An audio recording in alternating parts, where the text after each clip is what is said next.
Good morning.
God, we've covered a lot of material so far. Can you guys hear me? Yes, we can. Okay, hi Sophia. Oh, so you're not here this morning. How's No, your I'm sorry. No, that's okay. I'm used to seeing you here though. Okay. Where are we at?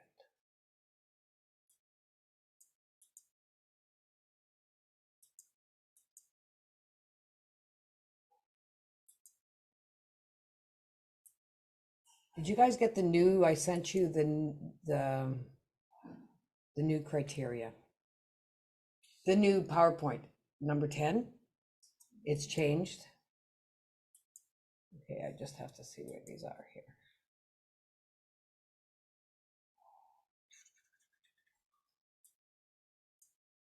Where we at? There we go.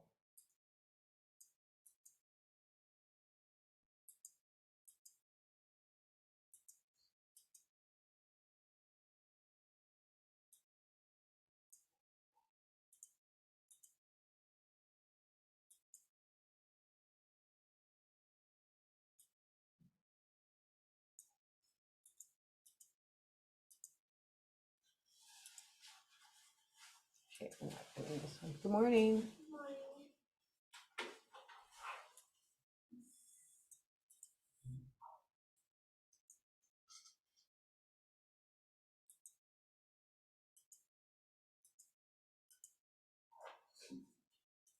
We will go back to that.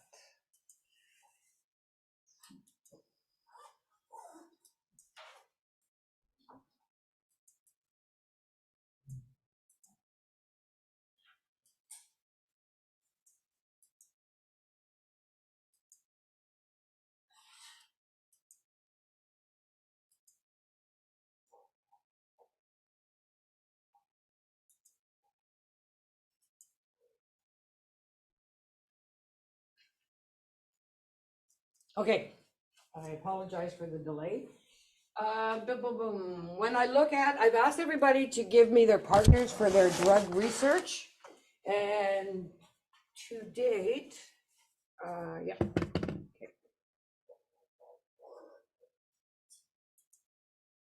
To date, I only have,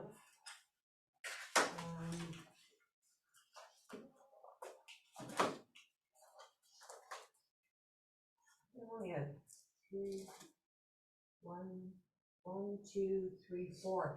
I only have four people matching up. That's a lot of drugs, and the assignment is due. I'm just looking at our time frame. Like we're almost halfway through the course already, which is insane.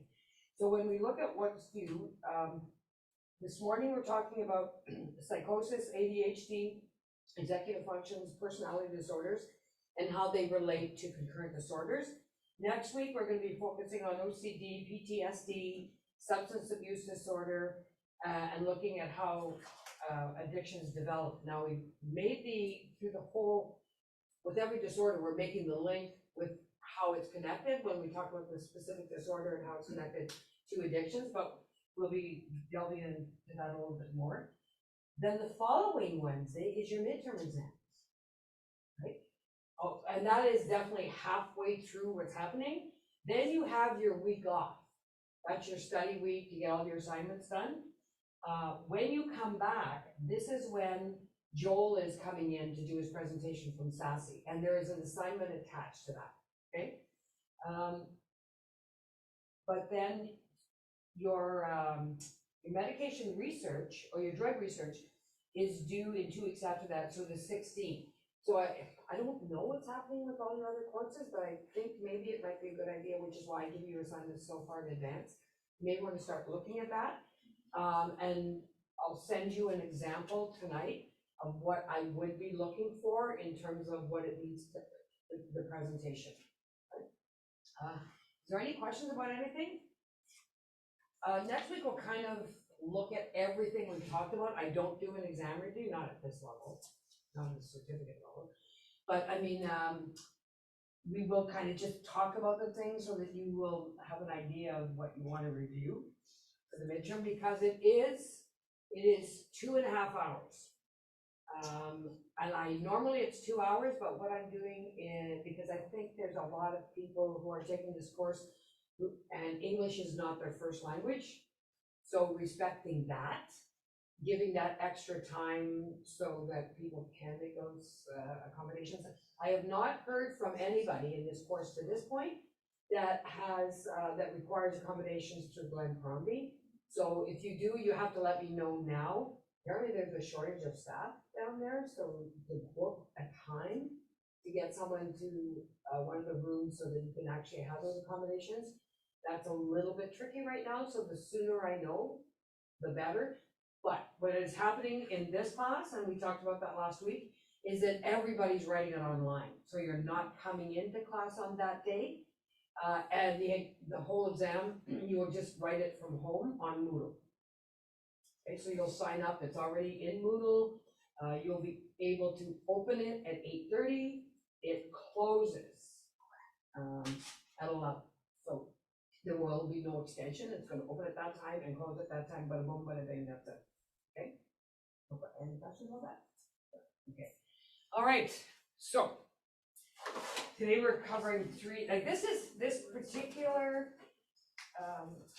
okay, just for a short review. Can you name 4 anxiety disorders that we discussed last week? Can you name one? GAD. And that's probably one of the most common. Now, it's really important that you, even when it comes to, when we think in terms of your exam, that you focus on the overarching symptoms and then the specific symptoms. I'm just going to make sure that I'm recording. It is. That although there's overarching, each of these, like GAD, can you give me one variable about GAD that's different from the overarching symptoms? The anxiety is not directed towards a specific like circumstance or situation or object. It's like a generalized, I don't know how to explain it. It's like a generalized anxiety. Many of those two, if you're looking at answering a question, something like that, the age of onset is one of those different criteria. For example, give me another one. Give me another anxiety disorder. Panic disorder. Tell me about panic disorder. That's overarching. Yeah. What's specific about panic disorder and why is it different than the overarching symptoms? That's why I'm bringing this forward, right? I'm not going to put you on the spot, but I'm going to get you to think. So if you're kind of looking at, well, not kind of, but as you're studying, you really want to know, because if we have to know that specific information, we know how it's going to present for someone, how anxiety presents in terms of the physical symptoms, in terms of the shortness of breath, the heart palpitations, the feeling like there's like you're going to pass out, like you're having a heart attack. But there's very specific nuances with each one of them, and most of them have onset. That makes a difference in terms of your treatment program. Right? Everything, when we're studying concurrent disorders, everything is individualized towards the individual. If there was a case study about me, I would fall under the category of a single mom raising 4 kids, 3 of them or having, I would say I'll make a thing about special needs or whatever. So I would fall into a basic category. But my life and those nuances within my life, whether I had support systems, all that information we learned about when we talked about Bronfenbrenner, and we look at Maslow, we look at the social determinants of health, socioeconomic status, if there was from the genogram, whether there was any history of mental illness or diabetes or heart. So when you look at all those different variables, although I might fit into a case study, me as Maureen or you as an individual or someone you're going to be working with, their story is unique. And how their mental health disorder developed is unique. What those circumstances, What are the biological factors that contributed? Is it genetic? What are the social factors that contributed? What are the psychological factors that contributed? So understanding, and we customize, although there's all these treatment models, there is a need to customize your approach on a personal level and on a treatment level to the individual and where these things started. It's very different if your anxiety started when you were 6 versus started after some major trauma. Right? So that's why it becomes important, those small details, because it talks about the individuality of the person and customizing the treatment program. Okay? So, all right. So that gives you an idea of why it would be important to look at those nuances and those individual kind of pieces of information with each of the disorders, including depression. Okay, now this particular one we're going to talk about today is actually my passion, because when I was, prior to teaching, I actually worked in the field for 33 years as an advocate for children and youth, and worked within all 4 domains. Right?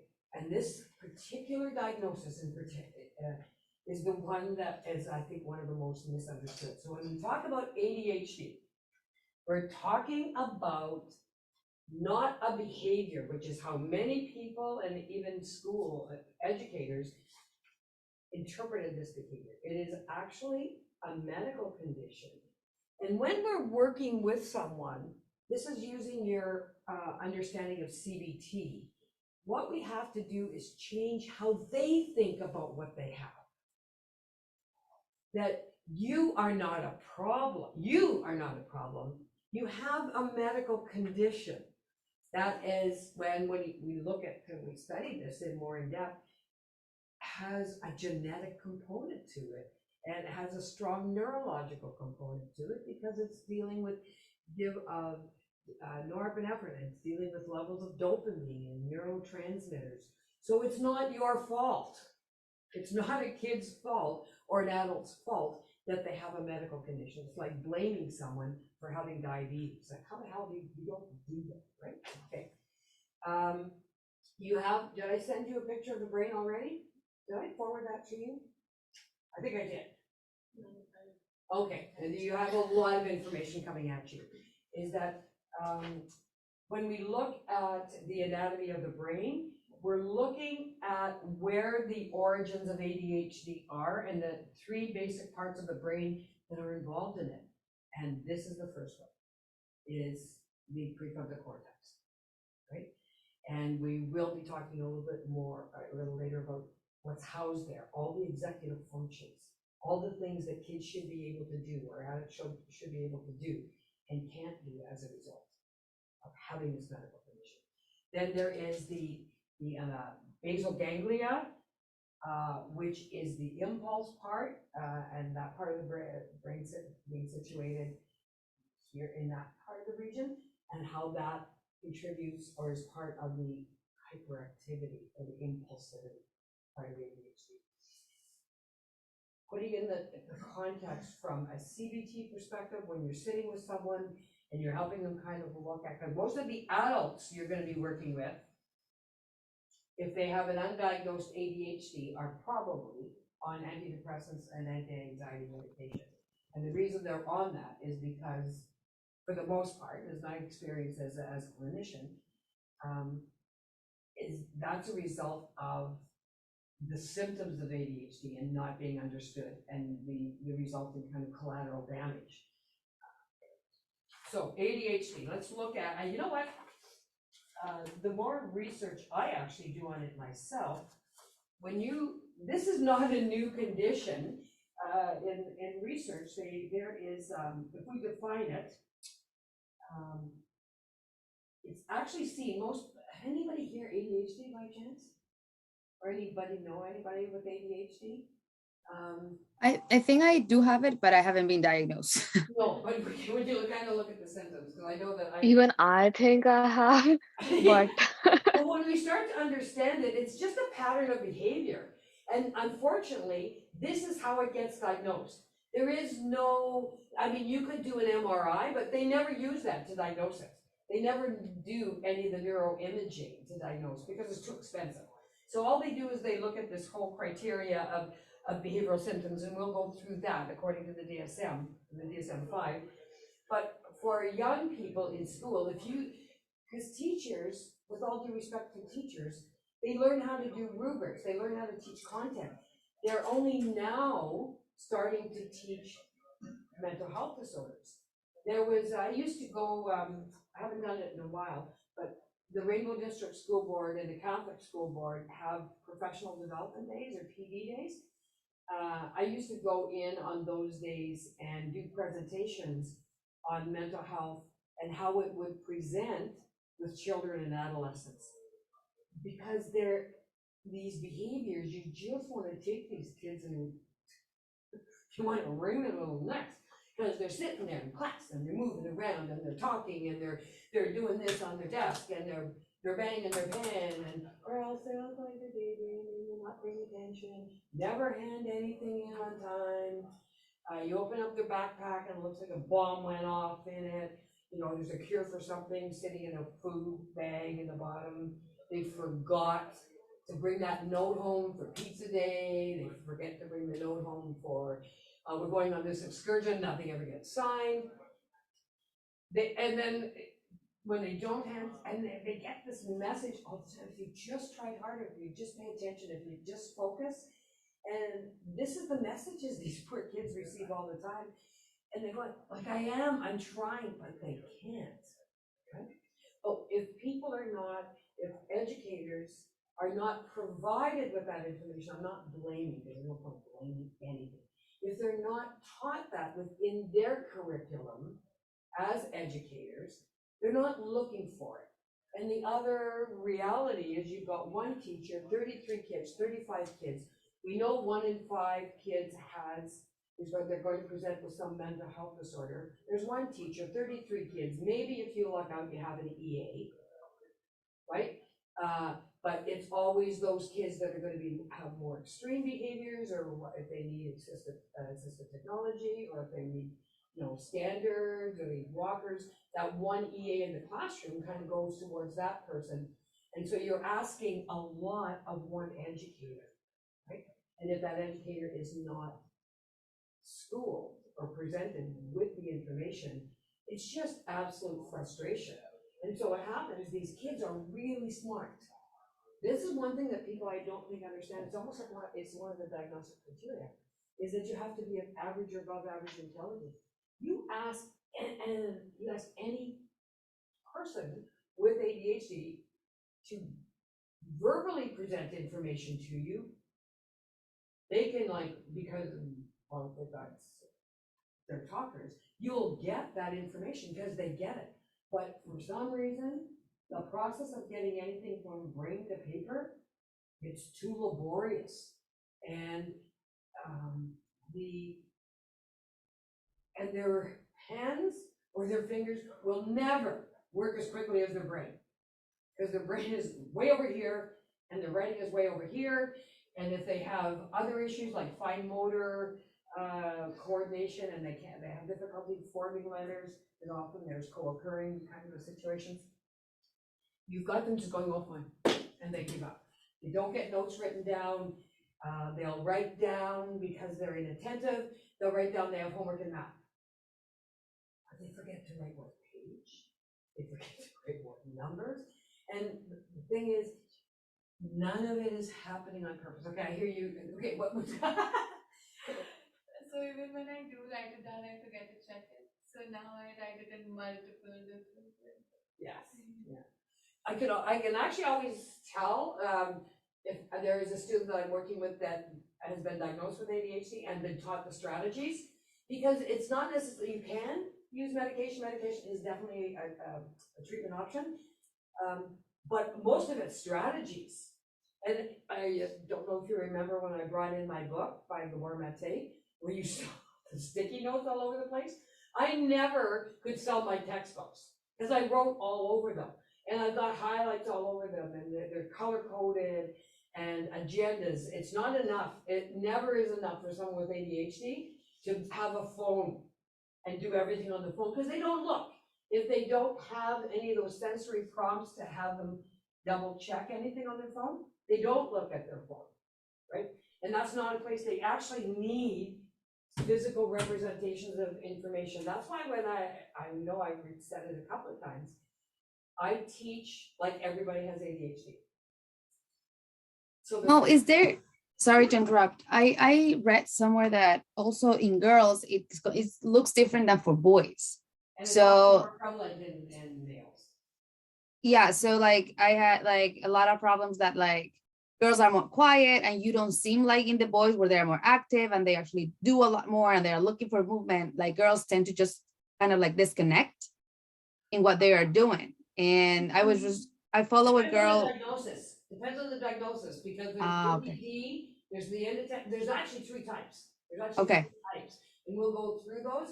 So it's actually not, although it's diagnosed more in males, Okay. it's actually three different types and how they present themselves. Okay. Okay. Thank you. And yeah, so you've got the inattentive type, you've got the hyperactivity, and then you've got the combined. So we'll be going through each of those. But as you know, the more research you do on it, the more you work with it. And the more you work in the field of mental health and addictions and the criminal justice system, overrepresented by people with ADHD and interferences to learning. Because their school experiences were so negative, somebody draw the line. Somebody make the connection for me. If your school experiences are so crappy and you just don't do well, make the connection with addiction. You just look something to get away from, too complicated and hard. Yeah, you avoid. What else? Son have ADHD Yeah. and he has spent a lot of time alone and without friends, and it was difficult for he for him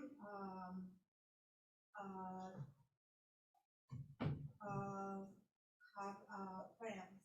In this situation, advanced and complicated because when the past time he had social phobia,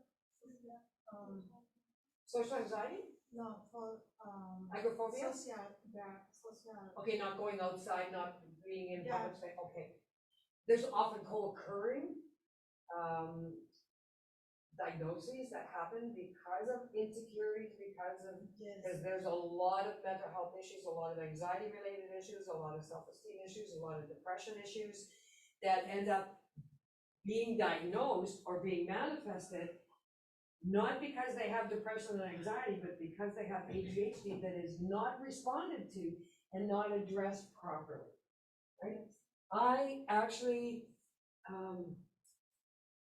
this is, I guess, a particular passion for me, because I see so many kids with so many potentials, so much potential, give up on themselves so easily because they get so, and they look like they're angry, and they've got just, they walk out, they storm out, they're all ticked off, but it's never anger. What is it? Absolute frustration. It's like no matter how hard they try, no matter, someone with ADHD, because ADHD has hyperactivity plus the inattentiveness, they can't read for more than 10 minutes at a time. 5 minutes, 10 minutes tops. So it's interesting because I look at my kids and I look at their field of study and how they can study, because I have only one of them has ADHD like me. The other three don't. They're all in the sciences and the maths, and it's like, how the hell? They can't be mine. Because they can sit and read for hours, right? They can study for hours.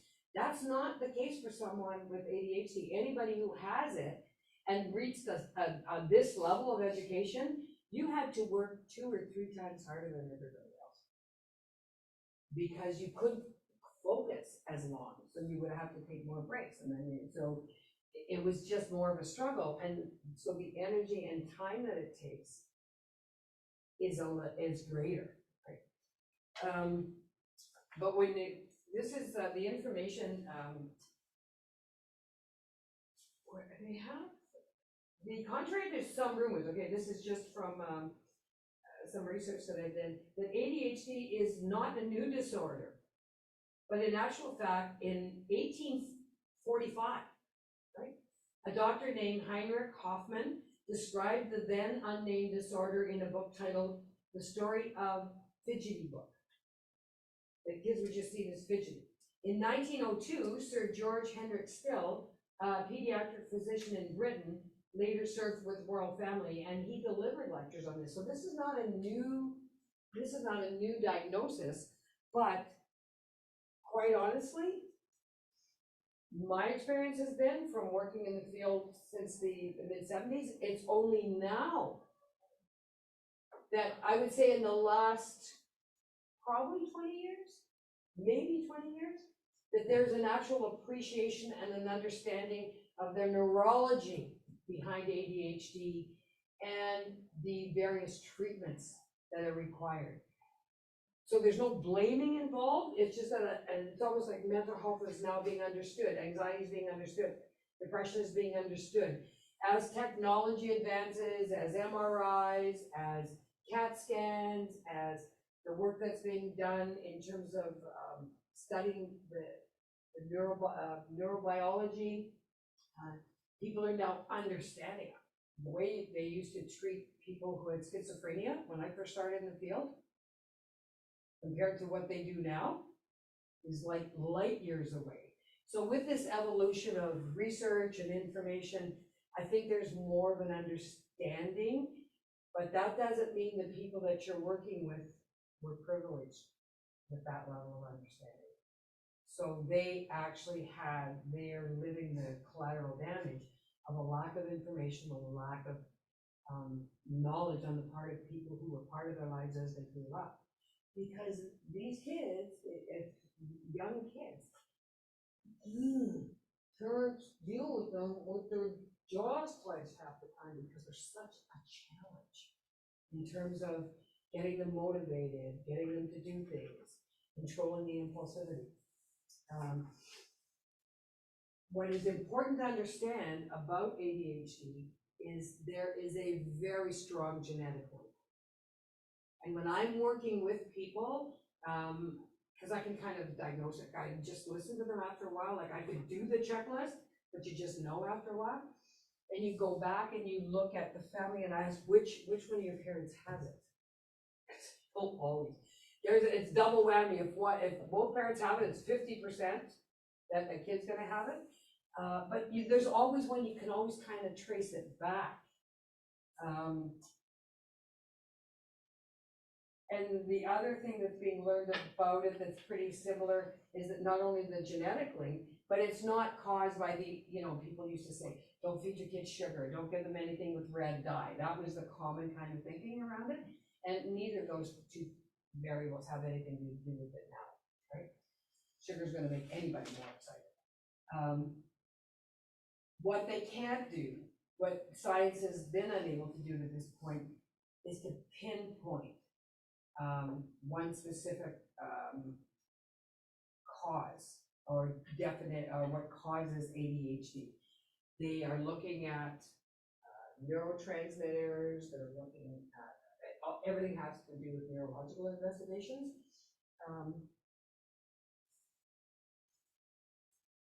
But an important thing about when we look at ADHD is we become detectives. As mental health professionals, what you have to do is do detective work, because ADHD may also look like something else. Someone who's not focusing, someone who's not paying attention, someone who's daydreaming. What else could that be?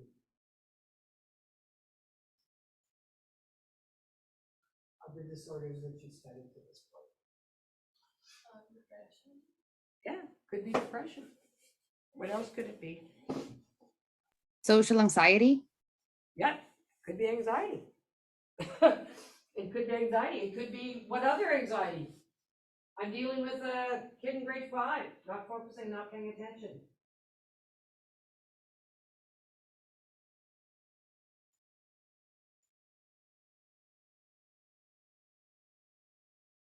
They still might have they might have separation anxiety. Okay? They're worried about things. I told you that story last week about that girl that was 9, right? What grade was she in? 4, I think? That she wasn't focusing, she wasn't paying attention. But you look for the antecedent, you got a baseline. This is why in mental health and addictions, your brain is firing on all cylinders at all times. Because you're sitting there, you're listening to someone, but you're trying to find information about what their baseline behavior is, right? And so with this young person I was talking about, there was no problems with their behavior, and then there was some antecedent or variable, and it ended up being the death of her father's friend. So her baseline behavior had been established. Now there was a deviation from that baseline behavior. So you start looking at what kind of variables might be associated with that. If I would have looked at that kid and I would have done a snapshot on that day or for that month, she might have been looked at as being ADHD, the inattentive type. If I did not do all that other investigative work and look at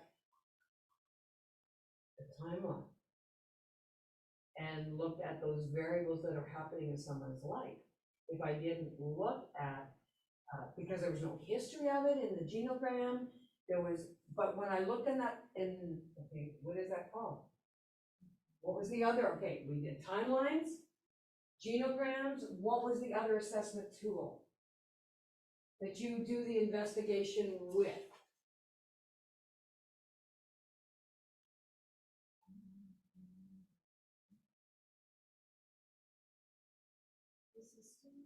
The systems theory.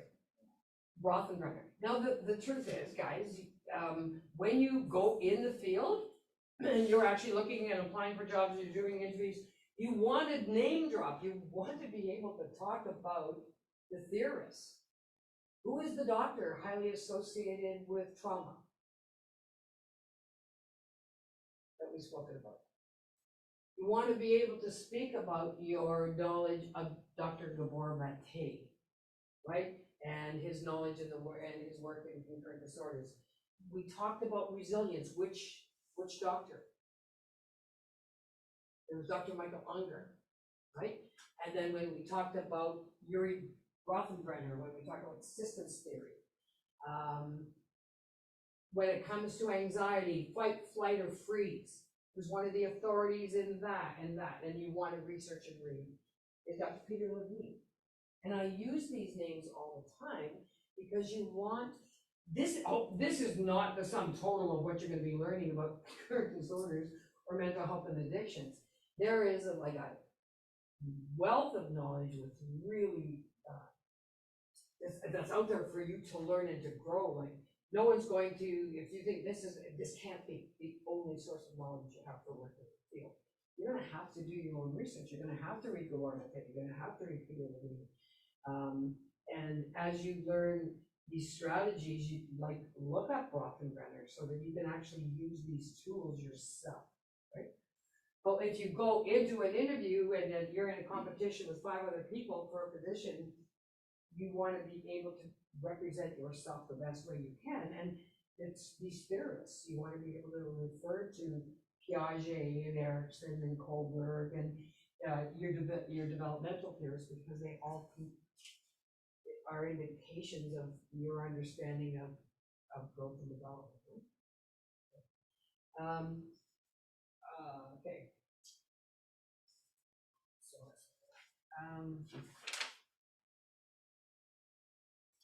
okay, let's look at some of the signs and symptoms of how this presents itself, and then we'll talk more as we go through that. This is 100% highly associated with concurrent disorders. And we can talk, as we go through, we're going to be weaving that idea through. The other impulsive disorders include, see, there's 3 different kinds. There's you're gonna be learning about these. ADHD is one of the impulsive disorders, and I think Suzanne's gonna be teaching you some of that. But I think in your second year, you're gonna be looking at other impulsive disorders. We're dealing with concurrent disorders with just mental health and addictions, right? But there's other impulsive disorders like substance use disorder, that's an actual disorder in and of itself, problem gambling, antisocial behavior, and issues related to anger and aggression. These are separate from ADHD. Quite honestly, ADHD, what's the best definition? I'm just trying to think of all the research which would be. People with ADHD show a persistent pattern of inattention and or hyperactivity, impulsivity that interferes with daily functioning. And it's something that is there from the get-go. Different pieces of research will tell you different information. If you have it, you will have it for life. How it manifests itself in adulthood may be a little different. The other things that people don't, adults, they may not even realize that if they don't have a diagnosis, they've already adapted behaviors in their life to control things and make things more predictable. It's funny because the one son that I tell you about, before he used to leave the house every day, it was he did this. He did the 3-pocket check just to make sure that and then had gotten into the habit that every time he came into the house, the keys went in the same place, the wallet went in the same place. One of your key indicators, if I'm talking with someone probably in their mid-20s or I'm working with someone in their mid-20s or late 20s, is how many bank cards they lost. How many bank cards they've misplaced. That's almost, you're smiling at that one too. It's just, and it's because you forget where you put it. You will ask questions, they're common kinds of things. Although these, I'm going to be going through the checklist or the criteria, it's the specific behaviors in everyday life. Kids with ADHD or young people with ADHD, they lose clothing all the time because they go to a friend's house and they forget they left it there, right? And they forget where they were, and they forget that they left something there. So there's and then their parents are so ticked at them. Well, where's that? I just bought that for you last week. Never on time, right? But I bought you a watch. Well, that's the most useless thing you could ever buy someone with ADHD, because after a while, all it is a decoration. If it does not have sensory prompts, ADHD is a sensory disorder and requires, it has to do with an attack on the senses. That would totally disrupt somebody. That would break the attention of someone with ADHD. Not only does it manifest itself in terms of distractions and sensory distractions, all the strategies also have to involve all the senses, right? So there is a thing called a re-remind app. It's on an iPhone. I don't know what they have on an Android, but the Androids have a similar kind of tool that it becomes your life, because everything goes on that re-remind app. What you have to do, birthdays, if you have to pick something up on the way home from school or the way home from work, so instead of coming in the house and saying, well, why didn't you get that? I don't know. And then the fight starts. This is how it impacts relationships. It really negatively impacts relationships. It just does depression and anxiety. If the partners of the people with these medical conditions don't understand that people aren't doing this on purpose, and they're not forgetting things on purpose, and they're not forgetting anniversaries, and yes. It's true, but like that happens to me often enough. Yeah. But at the same time, It starts to question whether the people that you go with have to use. If your girl comes with you, if your friends with you, if your brothers, sisters, it happens. Yeah. Well, what's interesting too is that it's kind of looking at something else as well, because when it comes to someone forgetting something, and what could be another reason for that to occur? Remember I told you about that kid that was hit? When we look at the genetic kind of stuff, when that kid that was hit in the side of the head, well, you're going to be looking at kids maybe having some. You have to find out. That's why you do the timeline and genogram echo now. Are there some kind of underlying genetic or biological or neurological kinds of conditions that lend themselves to this? This is not ADHD, but in fact, maybe there's another contributing factor. It could be anxiety. Maybe something just went on, and or because we're going to be getting into personality disorders and how they manifest themselves. But with ADHD, or depression or anxiety, and a lot of these medical diagnoses, if the partners are not aware, or the kids are not aware, a lot of things get taken personally. And there ends up being a lot of conflict in relationships that don't need to be there. If someone understood, and a perfect example of how it manifests itself in relationships, and I know I deal with, because I've done marital work, right, is that the husband has ADHD, the wife does not, okay? She knows nothing about it. She comes home from work, what does she want to do? And let's why don't we sit on the couch? Let's have a glass of wine. Let's just relax. People with ADHD, they relax by being busy. So what happens when they come home from work? They can't just do that. That's just not in their DNA. They have to be busy first, and then they can relax. But they're never going to sit through a whole movie. So don't ask anybody with ADHD to sit through a whole freaking movie, because they're up and down about 15 times for something, to the bathroom or get something to eat, because their body doesn't let them sit there that long. Right? That doesn't mean you medicate the body, because the body, ADHD medication only has to do with focus and attention. It has nothing to do with making someone sit there long. Right? It's just their body just can't do it. But then you got, well, why can't you just sit? Well, why do you always have to be busy? It's like, and so there's this problem where people end up taking things personally. So I can read all these signs and symptoms, right? And I can use the DSM criteria, which we're going to go through. But if, what you need to do when you're asking and learning about people's lives, and where the conflict comes in and where the stressors come in, is you have to see how it works in their life. How does it manifest itself in their individual life? And that, see, I'm a failure as a partner, I'm a failure as, you know, because there's conflict in the family all the time when there doesn't really need to be. Information is powerful, right? So how it manifests itself in parenting, and I do a lot of work with parents with kids with ADHD, get so frustrated with their kids. They set the kid down, okay, can you go downstairs in the freezer and get a loaf of bread, bring up the shoes from down there, and then grab the stuff out of the laundry. Never, ever gonna happen. You might get the laundry. You might get one thing, right? Because it all has to do with it. And we'll be talking about the importance of the prefrontal cortex and how short-term memory is housed there. And they'll try, and if you do not make eye contact, if I need you to go downstairs, I'm doing this.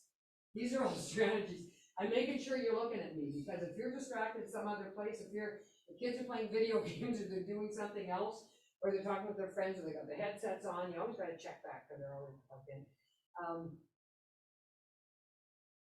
If that anything is in the way, then you're not going to receive the message. So it's very different with parents with kids with ADHD. It's the eye contact, and you're that physical presence. You don't yell from another room. It's very important.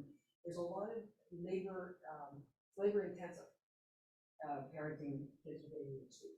So I have to make eye contact with you, and I have to say, and I never give you more than 2 things. If I give you 3 things, that's not fair to you. Right? So I want you to go downstairs and get the laundry and bring up your shoes. What I need you to do? You really have to think about it though. It was, because that's the way it is. You have to kind of, and the more visual I was with you, because I had to have you repeat it. Why? So that you know that I processed. And it's auditory. I'm using another sense. I'm not only having you talk, I'm having you listen, I'm having you repeat. And I did this, right? I use my fingers, so I'm very intentional. And this is the kind of little stuff that you need to do that the people you're working with don't even realize. But that's the key. Those details are the key to successful transition to learning how to become attentive. Okay?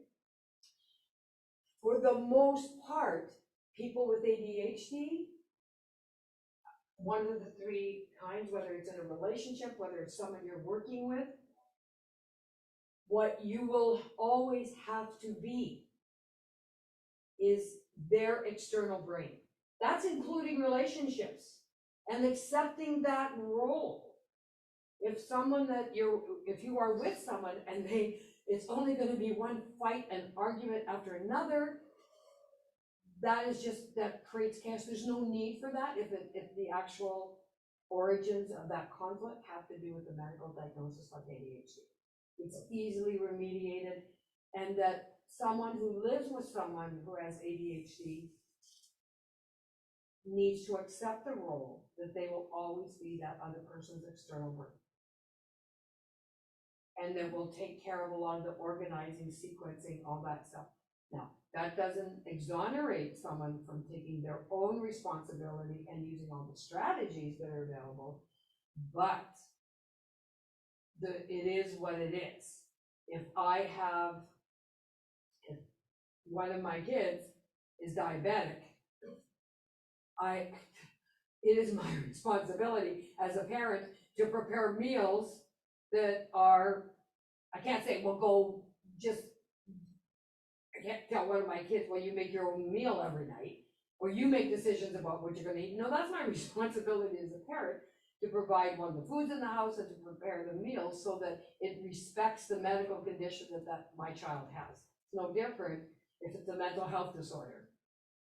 And I think that's really important in terms of, as a mental health professional, that thinking become part of you, that this is a medical condition these people are experiencing, because you're going to be running into, your biggest opposition will not be the people you work with. Your biggest opposition will be the systems you work with, and the biases, and the prejudices, and the discrimination, and the misunderstanding and the lack of information that people have. That's going to be your biggest barrier to working with people with addictions, because the systems don't know what you know. They're not going to approach that person as an individual. That's a case study, that's a problem, that's a number, on the OW rolls or whatever. So a lot of my goal of this course and being part of this program is embedding the idea of teaching you guys how to think, not what to think. I could give you all this.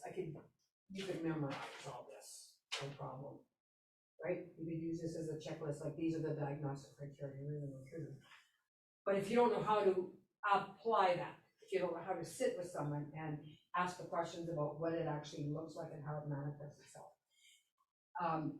Your experience, this is when I said at one point, your worst teacher can become your greatest gift. Okay? I don't know if you guys remember. I'm a firm believer in that. Your ability, because you lived it, you know what it's like. And look at you, you're a clinical psychologist. There is nothing that stopped you, right? So you have resilience, you're like the Michael Unger kind of example, where against all odds, because that's what's really true. Having ADHD is in the normal school systems are not made for kids with ADHD. There could be nothing worse the prescribed kind of situation for how the learning occurs there. And most kids with ADHD, as bright as they are, you'll never see it on the report card. Ever. Because they don't have stuff in, they don't complete stuff, they can't get started on anything, and we'll talk about that and how that manifests itself. This is, I can tell you, this is what a kid with ADHD looks like when they have to do an essay.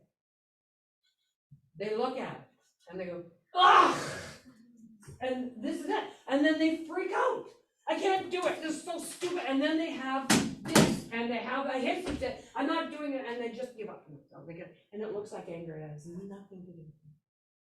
They don't even know how to get started because it's so big. It's so big. The function of the prefrontal cortex is planning, sequencing, and organizing. They don't have that. They need someone to help them break that down. So kids and young people with ADHD, they don't do well academically, they feel stupid, they give up on themselves, okay? But your assessment has nothing to do with that. Academics, the marks that they get are not a testament of their intelligence. They just needed the right person to capture it. Did I talk about Erin Brockovich, you guys? Did anybody see that movie? Okay. She was just someone who had an interference to learning and a learning disability and ADHD, and how she was treated differently by one teacher. One teacher. And captured her intelligence and did all her testing on her. So the intelligence, kids with ADHD can just, they can rhyme up all kinds of stuff. Because it's all there. It's just, it's very difficult sometimes to get it from brain to paper. So my idea for you guys is to have that kind of compassion, because that's what you're going to have, right?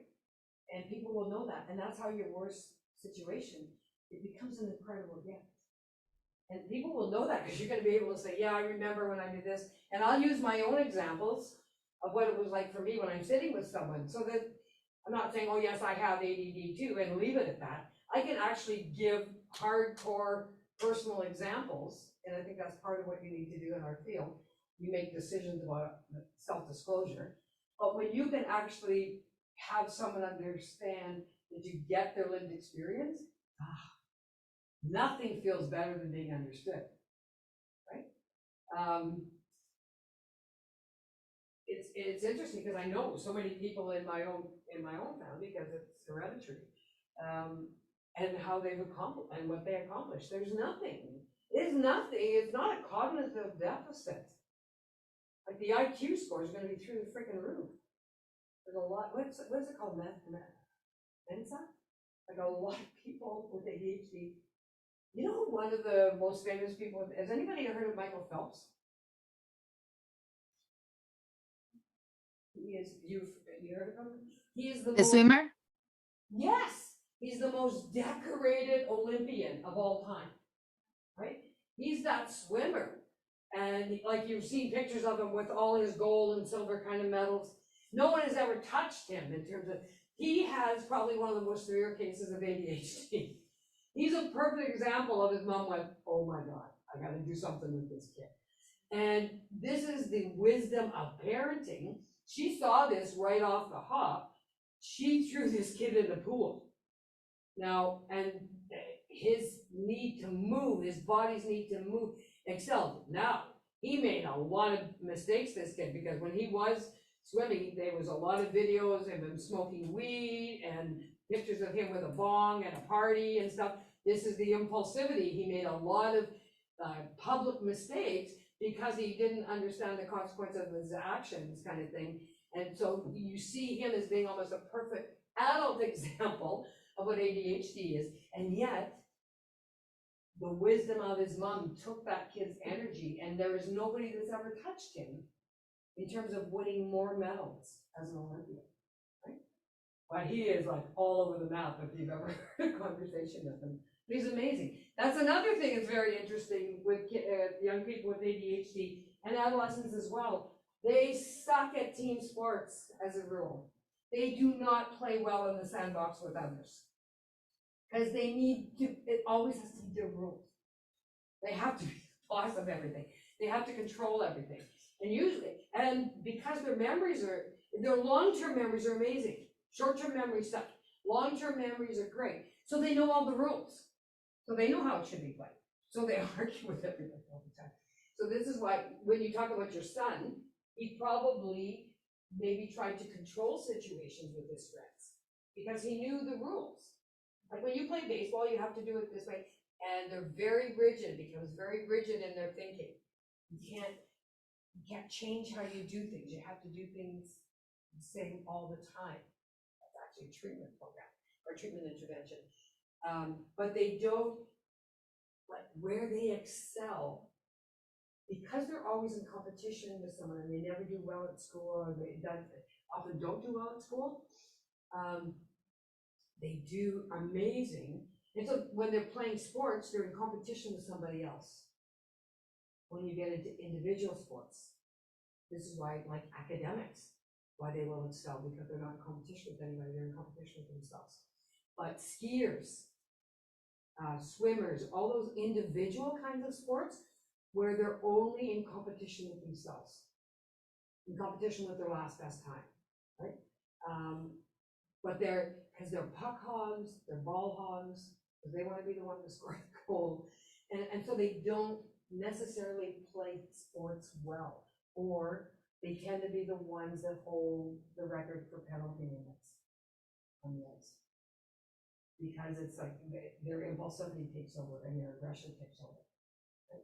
So this is how, although I read this out to you, and we're gonna go through these, real life examples and how that's what you have to learn about someone's timeline, their social structure, and what they actually need to excel, right, outside of an external brain. Okay. Any questions about that? Yeah. Sorry to interrupt. I think it's important also to just, I'm thinking about what you said about Michael Phillips and all of that. I think that it is important to consider that maybe while he was not very good at school or things like that, while he was so good at sports, his his image of himself was actually not like, it was better, every time, besides not listening, like, you're not good and you're not doing this okay. He was something else that he was good at, so he can kind of have a balance. And I think that is important. 100%. And I love that as you said that. It's interesting because the first question I ever ask when I meet someone, whether it's a adolescent or an adult or whatever, my first question is, what's your gift? What's your gift? I honestly ask people that. That's one of my first questions. I don't work from a position of deficit. I work from a position of strength. So what's your gift? And people, I can't brag, I can't say. No, I want because I need to know that, because that's going to tell me whether you're like, I'm also assessing left brain, right brain. So, what's your gift? I don't know. As far as like, which part is this of the Jahari with them? Somebody else would tell me what you did. well, like as far as like what I like to do, or like That'll be an example. That'll be in there. What do you like to do? like editing stuff, like computer stuff. I really like anything related to beauty. Like a beauty Like, editor of just a like- beauty magazine, or No, just like videos and like I like the software. It's just like looking at it and all that. oh, okay. So you're like a computer geeky person. Only in that sense. Everything else no. So that's creativity. Yeah. Okay. So that's not about the programming end of things. It's making Just something like, creative. Yeah. Okay, where you put filters and all kinds of stuff and creating. Oh, okay. Part of what you just thought is honestly what I would do when I'm sitting with someone. You're telling me something about yourself. I have to get more information. I'm asking, and you're going to learn that, open-ended questions. Right? So, and this is a genuine thing I'm doing. This is what I would, is it, because I need clarity about that. Because at first I thought writer. When you said that, then I'm thinking writer, and I thought, I need to check that out to see if I'm on. I was off. I was wrong. It's the actual, because your mind just goes like, oh, your room might have been purple when you were little. Is it purple? Yeah, okay. That you've got that creative edge to you kind of thing, and you see things other people don't see. You draw as well? No, but I'm very much like hair and makeup too. Like, I really like Oh, the okay. artistic side of it. So you could do like, when you watch a movie, you watch if someone's got a wound, you look at how maybe they could have created that wound? Yeah, Yes. I do like How makeup, like they do that at Humber, Mhm. right? Humber's got that whole makeup, my niece took that one. Honest to God, the stuff she could do with makeup to look like someone had their arms sliced open. I even showed it a picture to my daughter one time, and oh my God, it was makeup. Yeah. Okay, so that creativity. So what's interesting about that is that you're like one of these people, when I watch these home reno shows, and they walk into a room and they go, this, and this, like, I can't see it, right? But their minds, they see it. That's a gift. 100% that's a gift. Who has that in your family? Who's got that talent or that ability? What do you have? If I had to choose one, like I'd call my mom, but like still, like I don't know. Not quite. Maybe an aunt. Maybe. And then you do know your extended family on either side? Yeah, I do. Yeah, I don't know who. You would have connected with that person. Yeah. What's your gift? You're sitting like this, don't ask me, don't. You do have one. What was the subject you did best at school?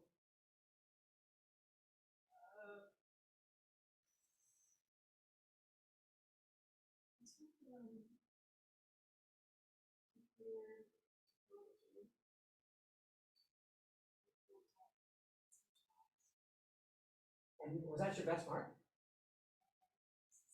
Because that was the kind of figuring things out. Is that creating programs? Not creating programs, just. Like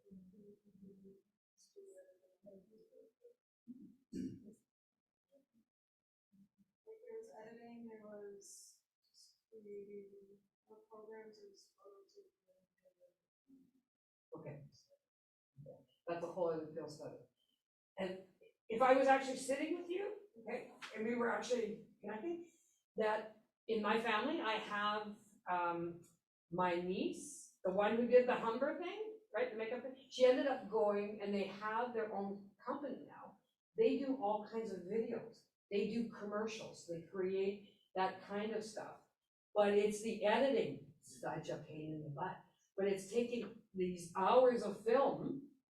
They're actually doing something right now, because on the island, there is there's this addictions program on the island that Sam, actually, the coordinator previously with the program, is the executive director of. They're doing all the video promotion for it. And I'm thinking, my world just got really small because Nora's talking about, oh yeah, we went to Quebec and we met with Sam, and it's like, pardon? That's my world here today. This is what happens when you live in a small town. But that's that same you, so at some level you can connect to her. If you were to start talking about creative and editing and that kind of stuff, there would be a commonality kind of thing, right? What's your gift? Baking. Oh, yeah. But you're a clinical psychologist too. So you're very creative. When you're working with people, you go way outside the box. I don't know, like I struggle to be creative, but now, like recently I started to kind of tap into that. And love it. And do you love it? Like, is there a mess everywhere though? Oh no, no, I used to be like all over the place, so now I'm like extremely slightly anal. Like to control certain things. Okay. Yeah. And that's actually a strategy. Yeah. You've taught yourself to be more in control. What's your gift? I know. Ah. Maybe I am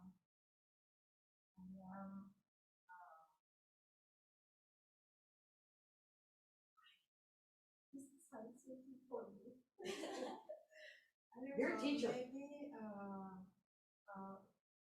teacher, no, maybe when I interview with No, you're a social worker. Yeah. Yeah. Maybe when I interview with other persons, the environment is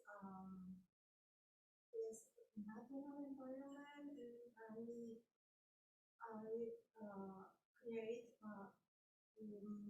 trust and We don't judge. yes. There's no judgment. But you learned that. You learned not to be judgmental.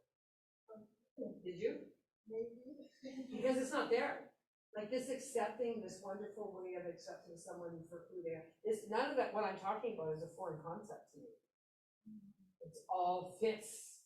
So it's gonna be very easy for you to do this kind of work. Because that's actually the key to any success clinical, is the ability, someone has to trust you. Right? There has to be that level of, that they make you challenge them, but also they feel safe enough with you that they don't feel judged by you. What's your gift? I write. Oh, you're a writer. Okay. It's a bit. Okay, so you're an artist? I don't know. Everybody minimizes their gift, right? Yeah, so I. What kind of art? No, I just sketch comics kind of thing. And I feel like You create your own characters? Oh my God. This first row here. You would create the story and the characters, and they could take it and turn it into a comic strip or some kind of great. Easy peasy. Look at that face. It's like, and the writing, what kind of writing? mostly little poems. Yeah, not stories, but just anything that comes to mind. Okay. So you're actually writing song lyrics. Oh, Yeah. Do you sing? No. Okay. Do you listen to a lot of music? Yes. I try to sing what I can. Because poetry, all song lyrics are poetry, right? They start off that way, and that's capturing, because that's ability. Poetry's hard. Song lyrics are really hard, because anybody can take and write a chapter and talk about feelings, but you have to, in a very condensed way, use a very small number of words to capture an emotion. That's a gift. That's a gift. Yeah, maybe at some point you can bring it in and share your gift. I love it. No, seriously, I love it. What's your gift, sir? Do some cross country running. Okay. English. You're a writer. It's a little business. Okay. So you write business cards? No, my best class in high school was English. That's I went to more interesting business. So I still do it right now. So. But your degree is in cultivating.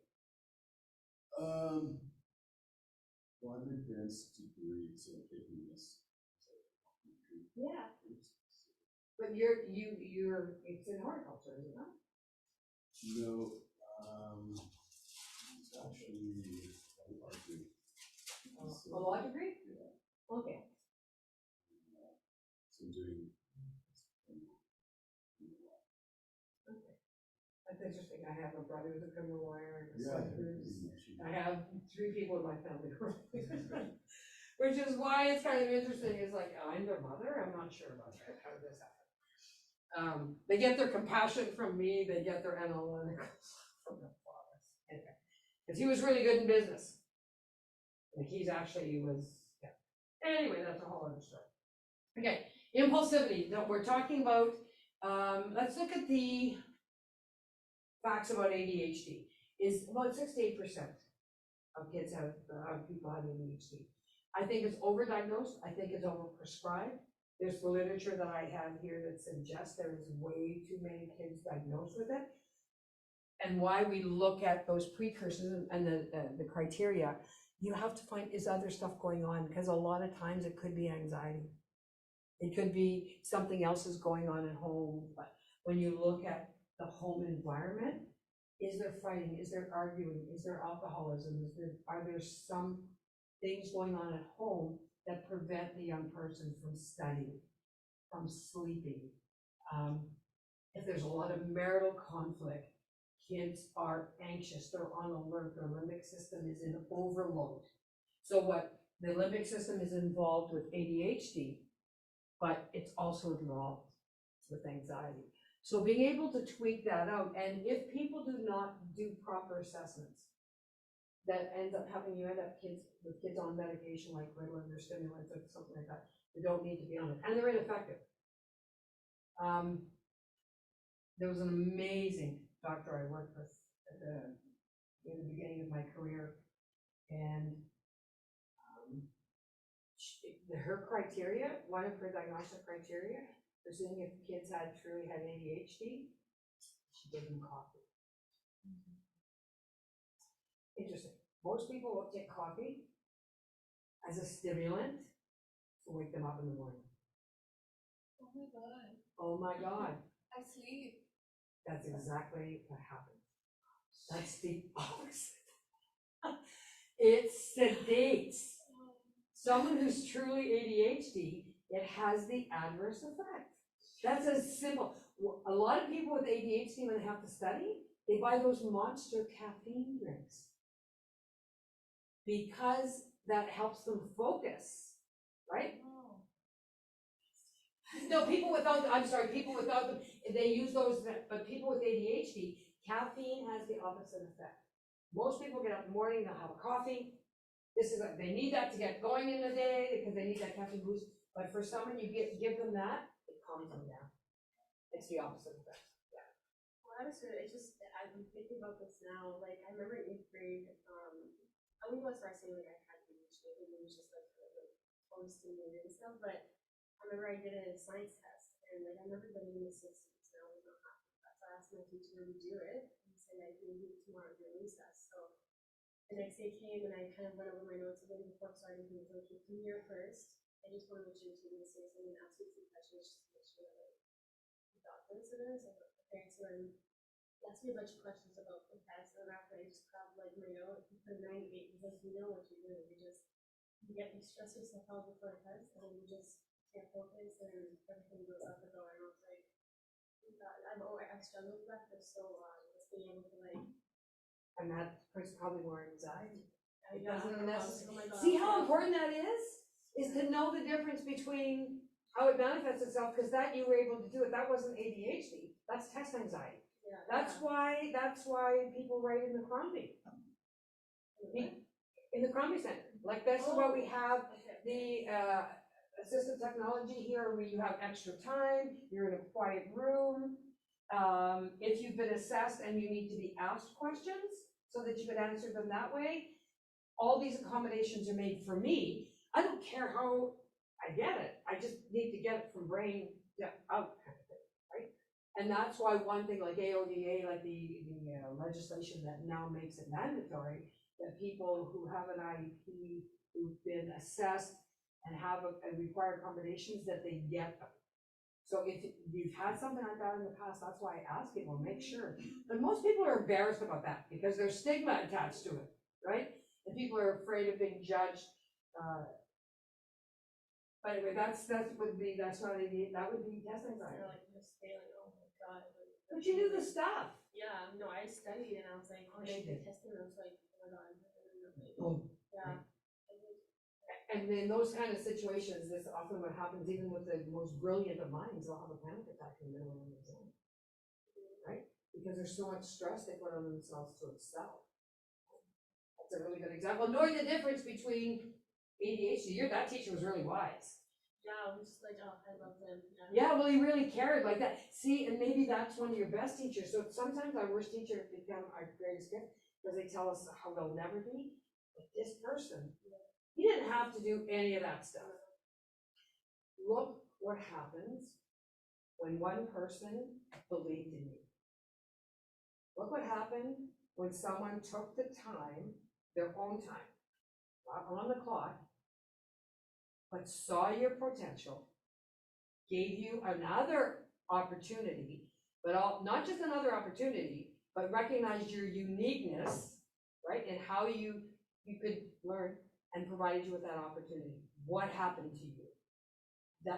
Was that not a huge TSM turning point? Yeah, like I realized, even like I told my parents and everything, that even there they were like, oh, okay, that's what's going on with her, because they were like, they sometimes study all the time so much and never ever do it off. And I was like, what the heck? So then I think that they realized that I was more of like a visual written kind of thing rather than just like putting into words. That's right. There was something. This belief in yourself is so critical. I saw this on Facebook. It's this teacher. She had the room divided in half. Okay, this was upper level. This is college or university level. She had the room divided in half. She gave all the students on this side of the room 3 words, and they had to change the letters around to create something else, like tack. So they had to create tack. So, and on this side of the room, she gave all these students 3 words. The first 2 words were different than these 2 words. The last word was the same on both of them, right? These 2 words, this side of the class, the first 2 words were very easy. So she said, okay, when you have a word, and they would put their hands up right away. Everybody on this side is going, wow, how come they got it so fast? Right? And then they went to the second word, and it was another very easy word, right? Okay, everybody put their hands up. This side of the room's got their hands up, and everybody on this side is going, oh my God, okay, there's, So that goes to the third word. And these people got it right away, right? The third word was exactly the same word for both sides.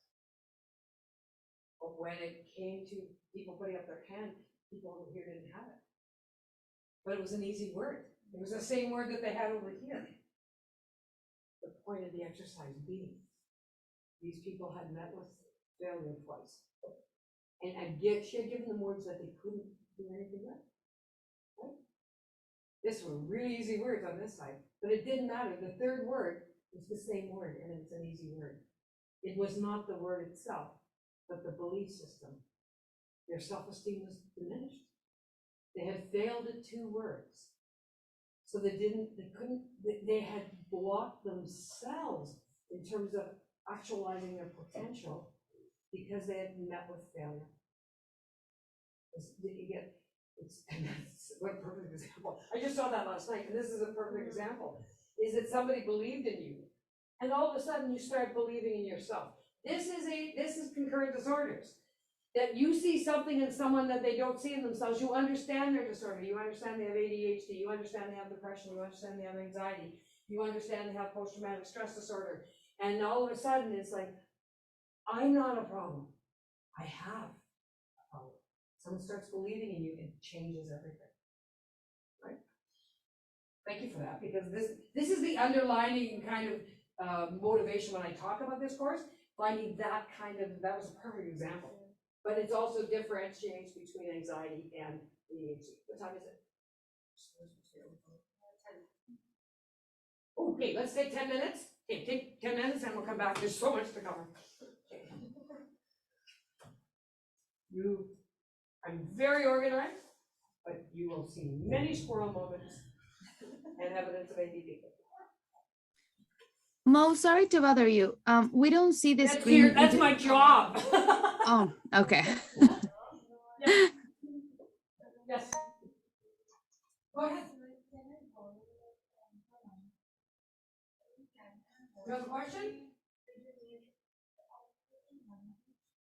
Sophia, you have a question?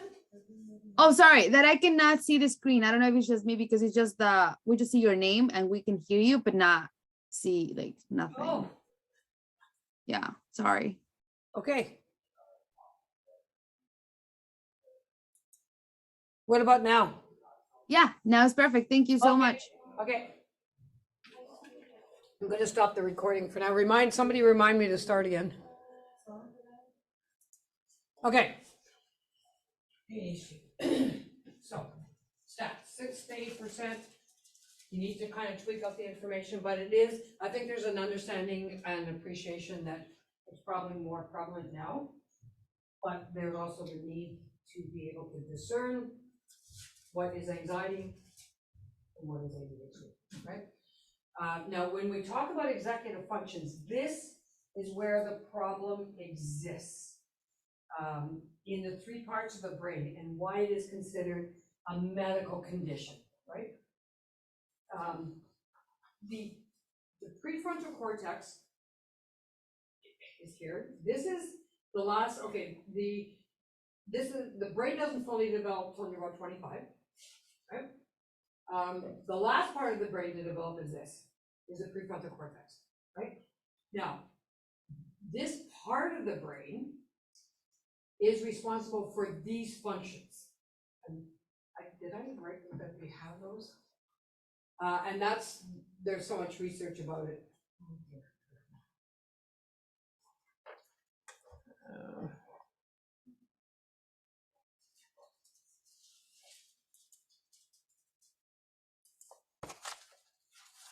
Okay, no, you may want to write some of these down, or else if you watch the film, you may want to, you can record them then.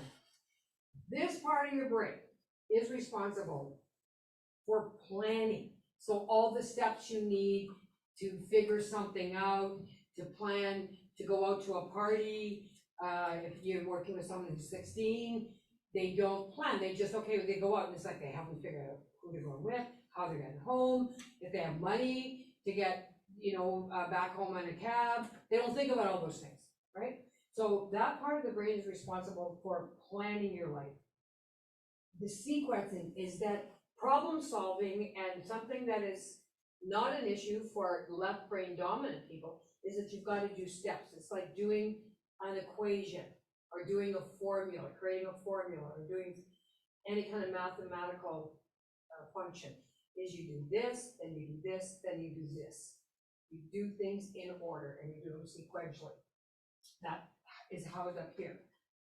Getting started, that function, initiating, belongs to is a function of the prefrontal cortex, right? This is why when I did that hissy-fitty thingy and I had a temper tantrum here, I don't know how to start. I don't even know, I'm overwhelmed and I don't even know how to start, because this part, not because I'm not motivated, this part of my brain is not at maximum capacity. There's nothing wrong with me, right? Pacing, rushing through things, being able to pace yourself, being able to do things calmly and methodically, that belongs in that function. You will see a lot of kids, especially with ADHD, their butt never sits on the chair. Half their butt sits on the chair. And they're always ready to go. Like is your son like that? No. When he sits? My son is more depression, more solid. Oh, okay, okay. But and with More the hyperactive. active part, okay, but the active part, it's like, it's because I gotta do this, then I gotta do that, and they're always, it's like, they're revved up and you're just waiting for go, and that's what they'll do, so they're always sit half on a chair kind of thing. They can't pace things, they're always thinking, this is why they forget steps, this is why, well, why didn't you, they're gonna have to go out, they're in the house and they're gonna go out, but they told their dad to take out the garbage, and so they run out the door and they don't take out the garbage. It's like, I told you to take out the garbage, but they didn't slow down, they didn't pace themselves enough to say, I've got to do this, I'll take out the garbage, and they really mean to. They really mean to do what they were supposed to do. And then when they don't do what they said they were supposed to do, people get angry with them and frustrated with them. So you will often find something else that kids with ADHD do. Our adults with ADHD is they don't tell the truth. They're always making excuses. They had to, because they're always in trouble. People are always upset with them. They're always angry with them. They know that they did something wrong and they're going to get consequenced. So what they try and do is they try and talk their way out of the story. And a lot of people will call that, well, you're always lying to me. They're not really doing that. They're protecting themselves. That's like the difference between stubborn and determined, right? It's the same behavior depending on how I interpret it, especially someone with ADHD. Okay, there is if our prefrontal cortex is working properly, we can plan, we can sequence, we can initiate activities, we can pace what we're gonna do. We can shift from one thing to another. We don't have rigid thinking. But like I said earlier, people with ADHD are under this umbrella. You can't change the rules. No, and then they become very argumentative. Because if you don't have any issues, you can shift. You can entertain the thoughts and ideas of others. anticipating, there's an ability to think and plan and sequence ahead. It's sort of sequencing, but you anticipate. This is being able to say, if this happens, then here's plan A, plan B, plan C. This is not something that's available to people with ADHD without teaching them the skill, because these are skills that can be taught, or without acting as an executive, an external brain. Organizing, oh boy. Teaching people how to organize their lives. Now you've mastered that in the kitchen. You've organized stuff. You probably have, everything has a place. It is not OCD. It would look like OCD, but it's not. Everything has a place because you learn as an adult, I want to have control of my life. So you know where things are. You put things away. You have created really good habits. That is part of the treatment program. And that's part of one of the things you do, is that you teach people new habits. The 3-pocket check, putting the keys in the same place all the time. Disciplining yourself that when you come in the door, you put all your books down, kind of thing. Disciplining, and there's a lot of self-discipline and self-restraint involved in becoming an adult with ADHD. Because self-monitoring, that's what I just did. So you learn these tricks. You can do that if there's nothing wrong with your brain. You can slow your thinking down and say, oh shoot, did I bring, is everything in my school bag? It's interesting because my granddaughter has ADD. So it's these calls, Maureen, can you bring my gym uniform? That kind of stuff, because it's there, it's sitting on right here. The bag's right here. Gym. I never kind of got it because I never slowed down enough and anticipated I need to do that because not organized, so rushing out the door. And it's just how it I is. have literally left my whole bag in class. I just walked home. You just a full 15 minutes. I walked home and it just didn't occur to me that I left my bag. Yeah, you know what? Because you were thinking of something else and you got distracted, and so it's like you didn't think you don't have that 20 pounds that you're lugging on your back as you walk home. Yeah. See, that's how it goes. And it's like, and then you go, then what happens? Is people who are not feeling too good with themselves start saying things like, I'm so stupid. How did I do this? Why am I being such an idiot? Like I do this all the time. And then that self-stigma starts, the stuff we talked about. That's when you start beating yourself up. That's when you don't start feeling good about yourself. That's when things like anxiety and depression start creeping in, when in actual fact it's really not anxiety and depression. They're sidebars to the original diagnosis. Take care of the original, and all this other stuff goes away. I actually am working with someone, this woman, it's been about a year now, she's 40. Off all antidepressants, off all anti-anxiety medications. She didn't need that. All you did was to listen to her. And it's like, this girl's so freaking bright. And then, but there was a whole history, like a whole history of trauma, but also a lot of the signs and symptoms, and she's in a very high-level government job and that requires a lot of focus and concentration. She was ADHD. It's finally like I said, can you go to your doctor, fill out, this is the criteria. I gave her the checklist to fill out. I mean, she's like scoring like through the roof on all the criteria. Finally, she's put on the right medication to help her focus, like the educational adjunct is in Ritalin or something was for. And then no, she's off all the other stuff, because for the most part, that's what needs to happen. It's like if you have an ulcer, you could treat that with ranitidine, cimetidine, you can take Gaviscon, you could be drinking that stuff forever. If you don't heal the ulcer, all you're ever going to be doing is treating the symptoms. It's very similar, right? And this is you can treat the symptoms. You can't change the disorder. It is what it is. The reality, the problem, the plan. The reality is someone has a medical condition. The problem is it's creating all kinds of stressors in their lives and they're not getting stuff done and blah, blah, blah. So there's no plan. This is a perfect example of how you incorporate that. Thank you. Okay, the other thing is abstract reasoning. Where's my, how it works for someone with ADHD, you're not gonna be able to see it, anybody at home anyway. Okay, so people who travel,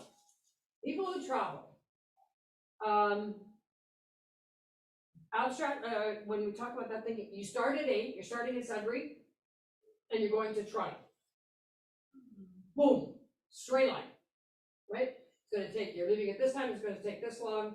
That's left brain, right brain, people, by the way. So what they do,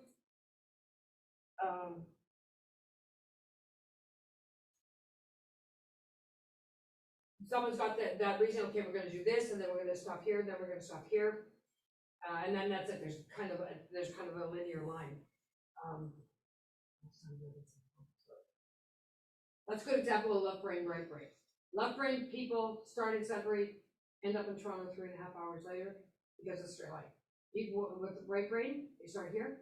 Oh, maybe here. Let's stop over here. We'll take a little kind of trip. But with people with ADHD, the anticipating, they can't think in terms of cause and effect. Someone who is not ADHD can say, if I do this, if I drink on a Thursday night and I got an exam Friday morning, I'm probably not going to be able to do well on my exam, right? So I'm going to make a decision where I'm going to go to bed early, I'm going to study, I've got, all my studies lined up. Someone with ADHD can't do that anticipating because they're in the moment, it's in the now. So they can't, it's goes along with sequencing, planning, and organizing. Everything, this is why everything you would do with someone with ADD or ADHD, you have a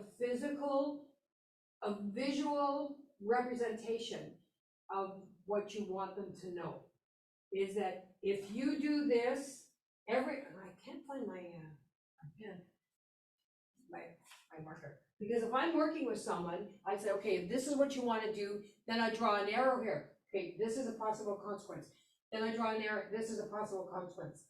So that when they're trying to remember, they can close their eyes and they have that, when you hear that thing on the mind's eye, they can close, everybody close their eyes right now.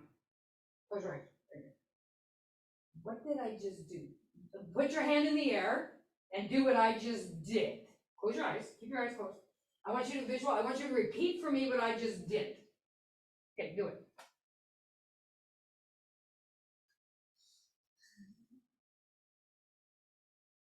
Okay, that's because but you didn't see me do it again, but you did see me do it again. Where did you see it?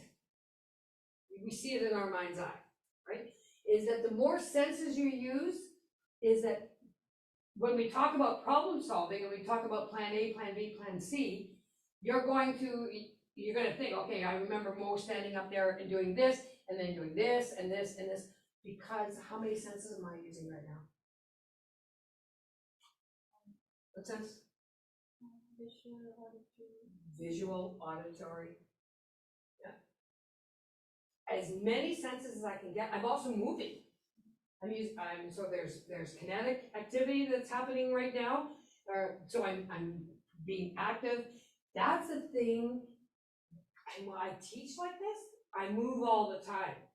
Nothing's worse for a student with ADD or ADHD to have a teacher that stands at the front of the classroom and delivers lectures like this, and then just goes up and points to the background kind of thing, and then just talks like this monochromatically, and then just doesn't move right. Disastrous. That's why most kids with ADHD just bombed during COVID, because they're staring at a freaking screen. They're laying on their beds, there's no interaction. This is why when I teach, I move around, I change my voice tone, of course I'm scattered because that helps bring the reality to things. But there's this constant, my voice tone, my activity, my eye contact, all of that matters as an educator, because I'm assuming everybody has ADHD. I ask you questions, I go up to you. This is proximity control. I'm bringing attention. I'm forcing you to kind of look at me, kind of thing, right? So if you weren't being able to focus before, I'm sort of forcing you to do that. Those are all ways that as educators you use, but also as if you're gonna be working with someone, you're never sitting as a mental health practitioner, sitting in an office and engaging. There has to be some energy, there has to be some kind of activity, there has to be some kind of movement to keep attention, right? So these are the functions, all this stuff, maybe I'll just send you a copy of this. This might be helpful, yes, okay. I'll send you a copy of this so that you can review. This is really important because these are the functions that someone with ADHD, they do not have. So they can't sequence, they can't organize. You can teach them skills, and there's ways of doing that, like, it would never be technology. Technology is not a way for people with ADHD to stay organized, right? Unless they got the Remind app. They have pieces of paper, they have an agenda. Do you have an agenda? Yeah. I still work, in my private work, I still work from like a hard copy. Because I put things in, and then it's interesting because it helps me remember. It's okay, what am I doing this week? I look at it, and I can commit it to my long-term memory. Short-term memory, that's another thing altogether. We need, Yeah, sorry, and I don't know if that's important. Like maybe when you have an ADHD client, maybe considering also multiple intelligences, like all this different intelligence they have. Like it could be like good at math or good at something, so they can actually feel that they are good at something, not just failing in everything. Yeah. And that's the thing, is to find out. That's why the question was, what is your gift, right? Because having ADHD, you can still be left brain dominant, right brain dominant. Right, like one of my sons is very left brain, he's very scientific, he could have been a doctor, right? And that's but he has ADD, that has nothing to do with what his gifts or ability are, it's how his brain works, and because it's unique from somebody else. But I could be different for other people, I've never met someone with ADHD or ADD or ADHD that wasn't of average or above average intelligence. And that's one of the diagnostic criteria. But they never know that because they're always in trouble in school. This Right. one I'm talking about is, I remember in grade 6, his teacher was a friend of mine, and she said, Maureen, she wrote me a note and said, I don't know what to do with Marco. I don't know what to do with him anymore. He's been sitting behind my desk for 2 weeks. Like, because this, remember, they used to have the dunce chairs or the dummy chairs, and they used to put kids in the corner for acting up. So like she would teach here, she had him up here with his back to the class, right? So that's like, he thought there was something wrong, but she said, Maureen, I don't know what to do with them. Because what happened is that he would get his work done very quickly, right? Because he'd rush through everything, and then details, of course, he'd miss all the small details all the time. But then when he was done, he'd start talking with everybody. He's the most social person you'd ever meet. He's the most engaging. Now he has a career. He's a kinesiologist, but he ended up with a career in sales. Because it's like, you'd meet him, you'd fall in love with him because of the most engaging, personable individual you'll ever meet. Genuine. I mean, but it was even in grade 6. It's like, I don't know what to do with him because he won't stop talking, he won't stop interrupting everybody. And it isn't that he wasn't learning, it's just that he distracted everybody else when they were trying to. But so different gifts and ability has nothing to do with what brain dominance they have or what their particular gifts are. So I will send you a copy of this because this is an interesting read. This is something I put together, was part of the presentation. Because there's treatment ideas that are in it, and I think we'll review these next week. Because that's going to be a real big part of working with people with ADHD. Okay, the criteria, very specific. For people with, there's the three different kinds. The following symptoms and behaviors have existed and persisted for more than 6 months. There should never be anybody under the age of 6 that's ever diagnosed with ADHD, and no one under 6 should ever be put on medication either. Right? Although you will see that happening, you'll hear teachers say, I'm not teaching that kid unless they're put on drugs. It's like, you don't get to make that call, right? There's a lot of advocacy that needs to happen. But when you get someone's history, you're talking with a 16-year-old that's on the streets and is not going to school, and you get some academic information, and you start talking, because you're gonna be working with 16-year-old kids who aren't in school, right? And they're addicts on the street, and look at this whole history.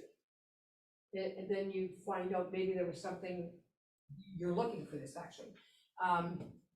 So you're looking at that, these symptoms have persisted for more than 6 months and in 2 or more of these settings, in school, home, and work. So relationships, ability to hang on to a job, and to do academically succeed. The symptoms have negatively impacted their academics or any of these things. For patients under the age of 17, more than 6 of the symptoms are required. This is the diagnostic criteria.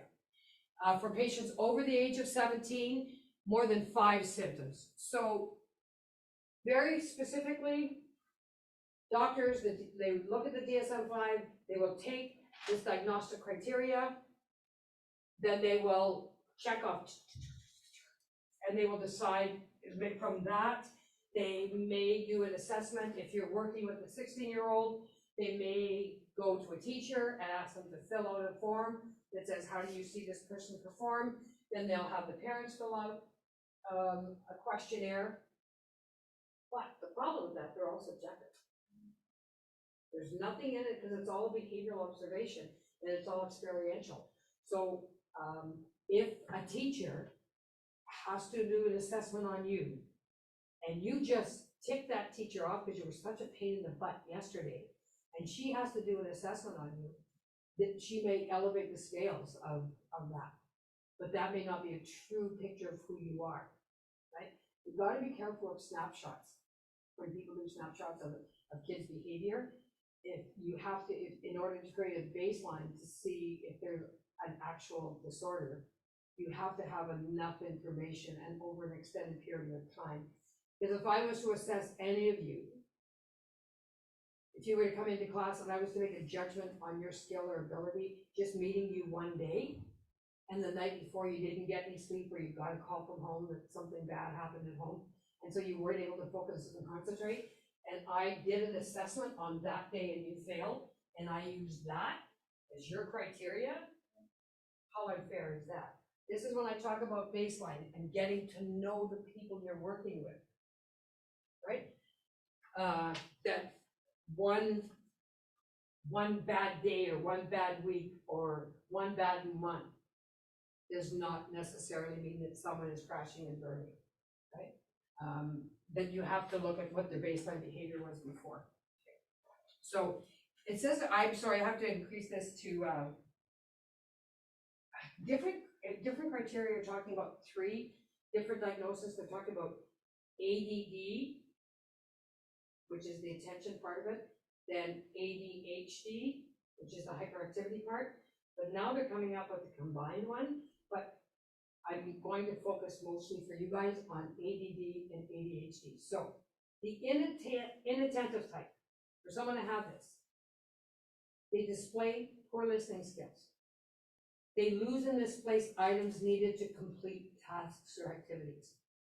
I'm teaching dual credits right now. I think maybe 3 of them come with pencils. And you understand why they might be struggling with that. They get sidetracked by external or unimportant stimuli. Something like that, if they were focusing, it's gone. They can't focus anymore. They forget daily activities. They forget, oh, I have to do this today, and this is a Monday, so it's day 1 in my curriculum, so I have to bring this, or this is, this is Wednesday, Mo's teaching me this, and then, because then you have to bring these materials, but you forget what you're supposed to be doing on a daily basis. There is a difficulty, after about 5 minutes, people with ADHD, everything around them sounds like, like it's just, it becomes very difficult to concentrate, very difficult to sit. Lack ability to complete schoolwork is that because there is a hard time getting started, what they won't do is that everything looks so big. It's like they've got all the assignments. It could be 2 questions in math, 3 questions in English. That's not what they see, the small numbers. They see 4 things and it's like, oh my God, I can't do it. They can't break things down, but that's the executive function. When you teach them to break things down, and understand that there is no problem so big it cannot be solved, and that everybody can eat an elephant. They just have to break it. No, it's too big. No, that's the stupidest idea. And then I asked the question, how? All of a sudden you start thinking, that's me being an external brain, and introducing, is it candy daddy? Okay, now let's talk about little chunks, little chunks, little chunks. Do this first, do that first. There is not one person I work with ADHD that doesn't have a calendar, because they get the whiteboards. Go buy yourself a whiteboard, and you put in 8 o'clock, 8:30, 9 o'clock, 9:30. You've got your time, you've got what you're doing in the day, you're scheduling yourself, you're putting in all your activities, you're sticking it in some place where it's in your face every day. If it's the mirror, if it's when you wake up in the morning, your desk, it's there, it's here. You laminate it, but if you're working at all with kids and you're creating schedules, if you're working with kids with addictions and you're trying to create schedules with them, if you're going to give them one, laminate it. Why? Because you're gonna use it for a long, long time. Yes. It's not gonna be just for one moment. It's gonna be, you're gonna do it over and over again. So And like, that visual. this is teaching you how to organize, and it's dry erasable. The other thing why you laminate it is because in absolute frustration, they're gonna rip it up. They're going to be so frustrated with the whole process that you can make multiple copies, or you might as well just laminate it and just have the one. That's just a strategy of saving money when you're doing this kind of work. Then there is an avoidance or a decline in an ability to focus. You always have to, they can't get started, they don't know what to get started, what work to do first. They fail to focus on details. Everything is they want to go from A to B, like 0 to 60, just like that. They sit on the edge of the chair, they want to accomplish everything very quick, so they make a lot of careless mistakes. They forget to, when they're doing a division, they forget to bring down certain numbers to the next line, or they'll forget to, they never proofread anything. So they hand in stuff with all kinds of spelling errors, all kinds of grammatical errors, because they don't do the second and third checking of everything. So they look like they're daydreaming. This is something because when you think back on all the times you thought of kids, oh yeah, they're just daydreaming. Now, that could be petite mal seizure, by the way. People need to ask that, because someone who, if I was just sitting here and all of a sudden started staring at you, that could be inattentiveness. That could be what happens when I have inattention. I just, started thinking about what I'm gonna wear, and I just go off in another direction. I never lose focus on what's going on. Or that also is what like a petite mal seizure looks like. Like grand mal seizures, they're not hard to, because there is the people who will go on ground and they'll start seizuring. Jacksonian seizures, you'll have activity happening on one side of the face, but a petite mal seizure looks like hysteria. Like someone's scared. So this is being able to differentiate as well, just to throw something else in the mix. Now, if someone has hyperactivity, ADHD, not ADD, ADHD, they have all these symptoms that we just talked about. Now we're going to throw in hyperactivity. Not only cannot focus, they can't concentrate, they have poor listening skills, they lose and misplace things, all those things. Now they're this, oh my God, they can't sit still, they're trying, they're moving all the time. These are the kids in class that go like this, with the ruler or their pen. They just need that kind of, their body has to be moving, or they drum. They have to drum. They just can't. These wonderful seats that they have, those bouncy ball seats, it's an interesting thing of why that happens. It's almost like the same thing that happens with the medications that we use, is that you put these kids on these bouncy balls. It's like they're forced, somehow their brain is working overtime to force them to balance so that they're focusing. And that activity helps them focus. Kids with ADHD or adults with ADHD do really well with distractions, believe it or not. They need the TV on. Because it's almost like that TV, they have to block out that noise and their brain's telling them to focus over here. They do very well, they're, when they listen to music, they're plugged in, they have their headphones in, they can focus better. The worst thing for someone with ADHD is like, complete silence. Because then they hear the fridge humming, then they hear all these other little kinds of noises that go along. It's an interesting kind of situation, and too often parents respond, no, turn the TV off, I need it on, you can't listen with music, no, I need my music on, and they don't get honored, they don't get recognized for knowing what they need the best. So they squirm, they're restless, like, and it's like they're on the go all the time. I've heard of really extreme cases where what parents have had to do to keep their infants, once they learned how to crawl out of a crib, like, and they were crawling out of a crib much earlier than they should have been, and then just to keep them in the room, because they will just, because they have no depth perception, they have none of these safety issues, so it's just, they're always going. You would never find them doing puzzles, right? But they're masters at Lego, they're masters at hands-on activity, they're masters at anything that involves some kind of body function, where their eye, hand, where there's more than one sense involved in it. They can be overly talkative. They're the ones in class that fit like this, and they're always needing to, or they're the class clown, they're often the class clown. They really struggle waiting their turn. They don't play well with others, they're puck hogs, they're ball hogs, they don't do well with team sports. The impulsivity that they will blurt things out. They'll be, in class, you raise your hand, you're supposed to be the one, but they're the one that'll blurt. And then everybody's ticked off at them. All the other kids are ticked off at them. Because it's like, how come they get to talk out loud and nobody else? Did you ever have one of these? Think back to your elementary school. Did you have a kid like that in your class? No, my brother said that. And how compromised is his self-esteem? Is he in trouble all the time? All the time. How old is he? Oh, he just turned 15. When he was younger, it was so bad. And even now, because you know what ends up happening at 15? You don't give a shit, right? And the other thing that happens at a very early age to deal with this, because your brain doesn't slow down, your brain doesn't slow down, your body doesn't slow down, you start smoking weed every day. It just becomes a way, because you know what? Oh, this is the drug of choice. Because finally your brain starts slowing down, your body starts slowing down. You can actually, this is where you have that wake and bake syndrome. This is where you have kids that they would never make it through a school day if they didn't smoke a joint on the way to school.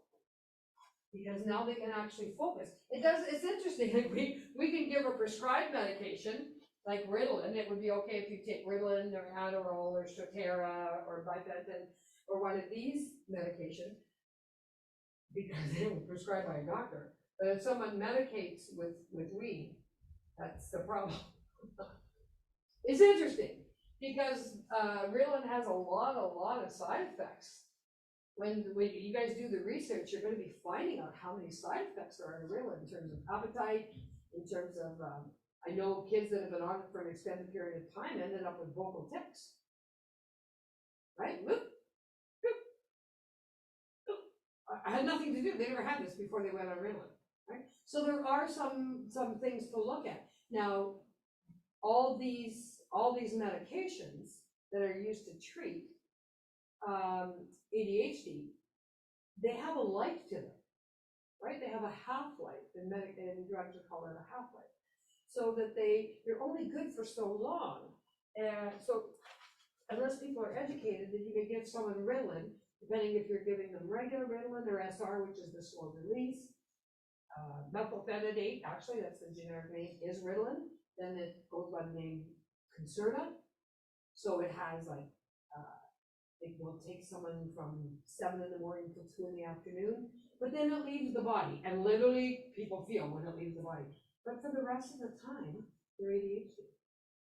They are who they are, right?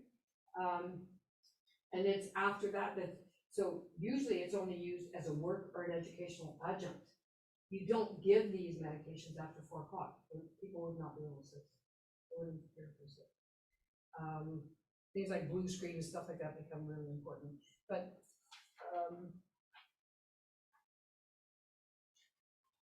when someone is experiencing this unique medical condition, what has to be put into place is strategies, routines that are used in conjunction with medication or with medication alone. When I'm working with someone who self-medicates, because what happens if you use weed for too long over an extended period of time, every day for 2 years, you've got depression happening. You've got symptoms very, very consistent with depression, right? So you didn't have a mental health condition before. You had a medical condition before, which was ADHD. You self-medicate with using weed all the time, and depending on who your supplier and all that kind of stuff is. And then after a couple of years, you end up with this physical and psychological dependence on this substance. You now have a concurrent disorder. You didn't start with concurrent disorder. You started with a medical condition. So I think it's important to understand that when you are going to be working with people with mental health issues, you look at their individual story and how did that addiction develop? It didn't start as an addiction. We're going to find that out when we start talking about opiates. People had a root canal. Somebody prescribed 30 oxys. What the hell was that? There's been an overprescription, and there have been for years, overprescription of these pain medications. Something like if someone is taking Ritalin, that drug, that's called a study buddy drug, right? For people who are not ADHD, they'll buy that from anybody who's using it. And if it's $5 or $10 for a non-release, it's $10 or $15 for one pill because people will use this drug to study. Because it has the opposite effect. It calms down someone with ADHD. It excites someone without ADHD so that they can stay hypervigilant and stay up all night. And so it could be a real, you can see how the addiction starts developing.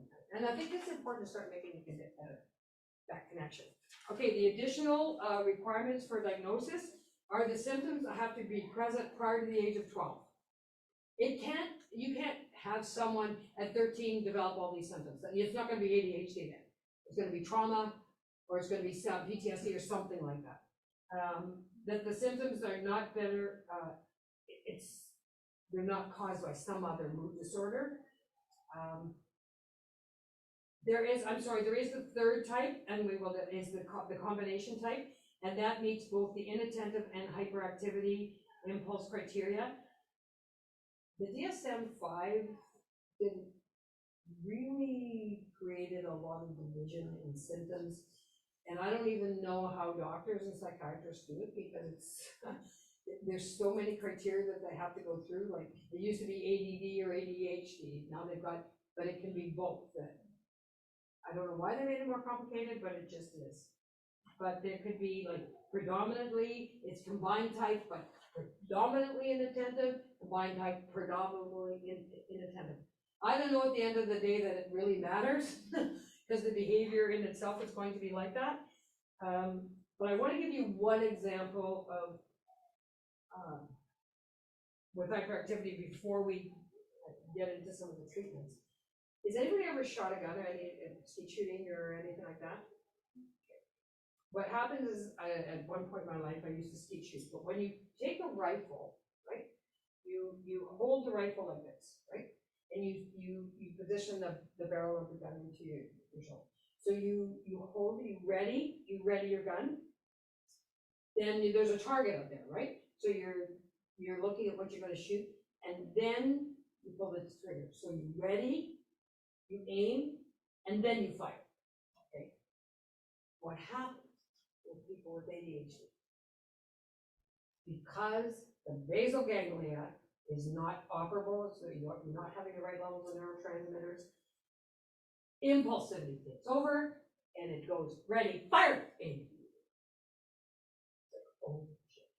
they're gonna do something, then they impulsively did something else, and then they go, oh crap, now I'm in trouble. I shouldn't have said that, I shouldn't have done that. So it's already, they do it, and they fire it, and then they go, oh, shoot. And it's sort of when you think of that kind of dynamic of shooting off a gun, and that they realize after the fact, and they go, oh my God, now I don't know. So this is me. And so I gotta make up a story because I know they're gonna find out, and then someone thinks they're lying. There's probably, like we all do, without getting too intrusive, probably a lot of conflict with your son and your parent, and with your brother and your parents, right? Yeah, because they don't get it. They think he's just being inattentive, he's being disrespectful. That would be the big word. That you don't care about us, you don't care about our feelings, you don't care about the rules in this house, and then nothing could be further from the truth. Nothing could be further from, you know him, you know what he's probably a real softie. Now he's like better, but when he's younger, it's But he didn't even know. And you know, the thing is, they go, what did I do? Like, I don't know what I did. And they honestly are saying, oh, well, you know that. You just walked over that. You don't tell me that you don't know that. It's like, okay, you know what? I can't tell you anything now. Because you're going to tell me I'm lying. And what happens is, especially if you have parents that make kids say, I'm sorry, is that so they go, well, say you're sorry. Well, I'm sorry. So they say they're sorry. And then they go, see, you always say you're sorry, but you never change your behavior. It's like, okay, F you, I'm not saying I'm sorry. So they just get frustrated and angry. And you can see the tension in relationships because of a lack of knowledge and understanding. The problem is, and this I will attribute to some extent to the medical profession, because for OHIP coverage, people get 10 minutes with the doctor. So you better come in with your list of things very quickly. If you've got 2 issues, you better go and make another appointment right away. So what happens as you are, your child or someone in your partner is, you're sitting there and they're diagnosed with ADHD, they don't go through the symptoms, they don't go through the executive functions, they don't go through the behavioral interventions that you're gonna have to use for success. They just say, okay, here's the prescription for the medication, but they don't give you all the behavioral strategies that really, if you put a lot of those in place, you may not even need the medication, right? As with reactive attachment disorder, we're going to talk about that in personality disorders, is that structure, routine, predictability, visual representations of information, color coding, the same thing every day, structure, routine.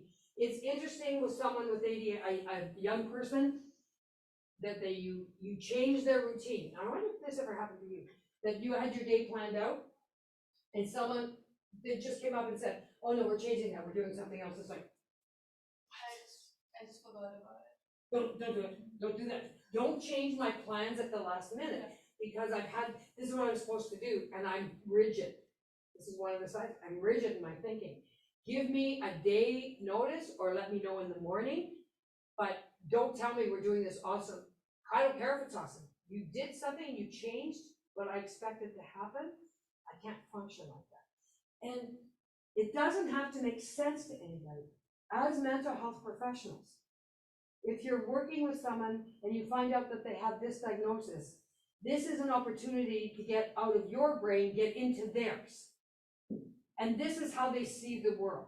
I don't care how you see the world, right? As a mental health professional, I didn't mean that, but for you to be effective, I have to see the world through the eyes of the person living it. They have to tell me what it's like to be them. And then, once I know that and I understand, then I can customize an intervention, and then I can get a better idea of what they need. It's you're basically stepping outside yourself with your body of knowledge and jumping into and looking. It's almost like, who is it, Ant-Man from Marvel? Is that you're going to somebody else's brain and you're looking out through their eyes, and you can kind of see what it's like to be them, right? And that's basically what all this information does for any of the diagnoses, is that, and then if you at any level relate to the experiences that someone's having with anxiety, with depression, with ADHD, with psychosis, with trauma, what you get to be is what you needed. when you were a kid. This is the beauty of you being and choosing this profession, is you get to be what you need. So you think back and think, this is what I did not have. This is what I would have loved. If someone would have got me, if someone would have understood me, if someone would have advocated for me, if someone would have shown me that I am not a problem, but I have a problem. So this is, and that again becomes an underlying theme with this course, because you can have degrees as long as you are. And if it's not here, it has to sit here, right, in terms of that compassion. Okay.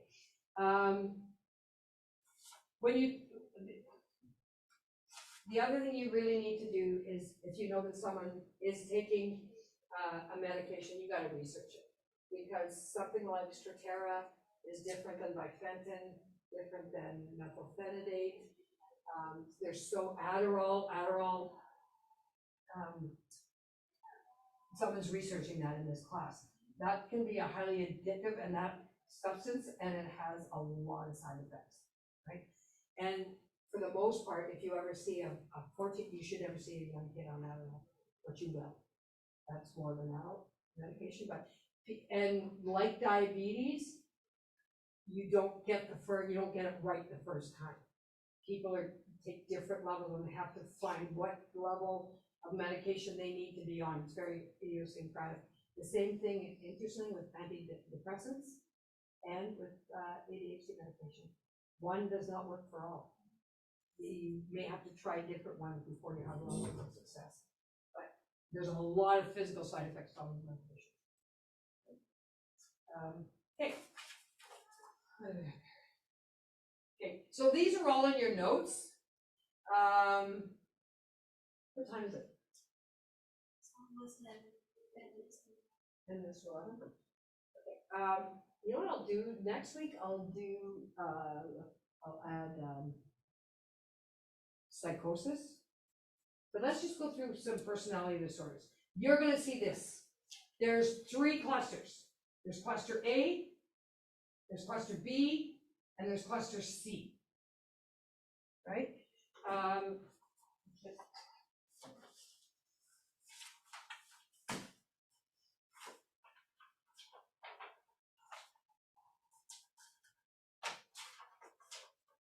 The one that we are the one we're going to focus on is cluster B, because those are the ones that are more highly associated.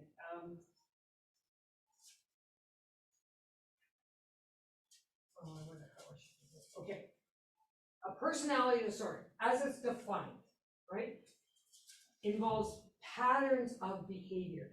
No blood test, nothing that you can find that you could say, oh yes, this person has a viral infection, or there's an elevation of white blood cells or whatever. This is simply a pattern of behavior, mood, social interaction, and impulsiveness that cause distress to the people that experience it, but more so to the people that are in their lives, right?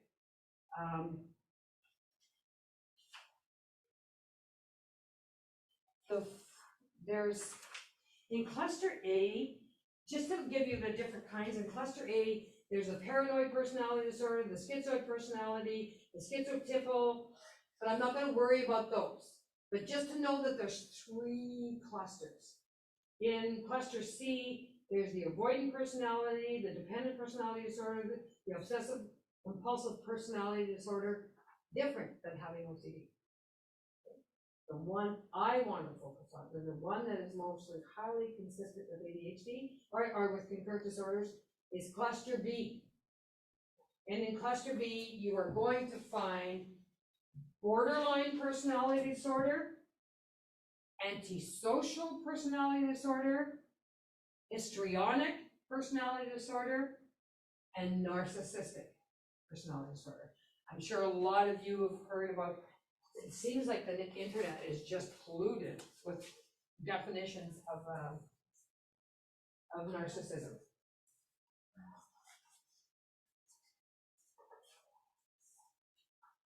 Okay. okay, cluster A, paranoid personality, schizoid, okay, the paranoid personality, cluster A, schizoid personality, and the schizotypal. Those would be like, paranoid presentations. The antisocial, has anybody ever heard of reactive attachment disorder? Between 0 and 6, this is the opportunity for a child to bond with an adult, okay?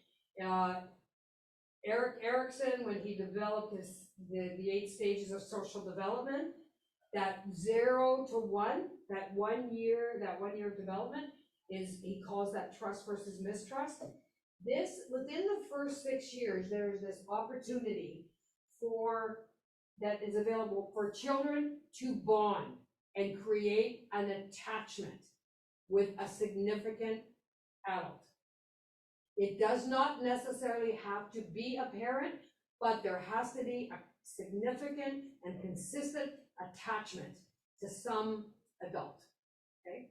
Now, if a mom has postpartum depression, if a child is born and is colicky, and if you can't make a connection with them, if the child was born with a cocaine addiction. I've worked with kids who were born for the first 3 months of their life who were withdrawing from cocaine.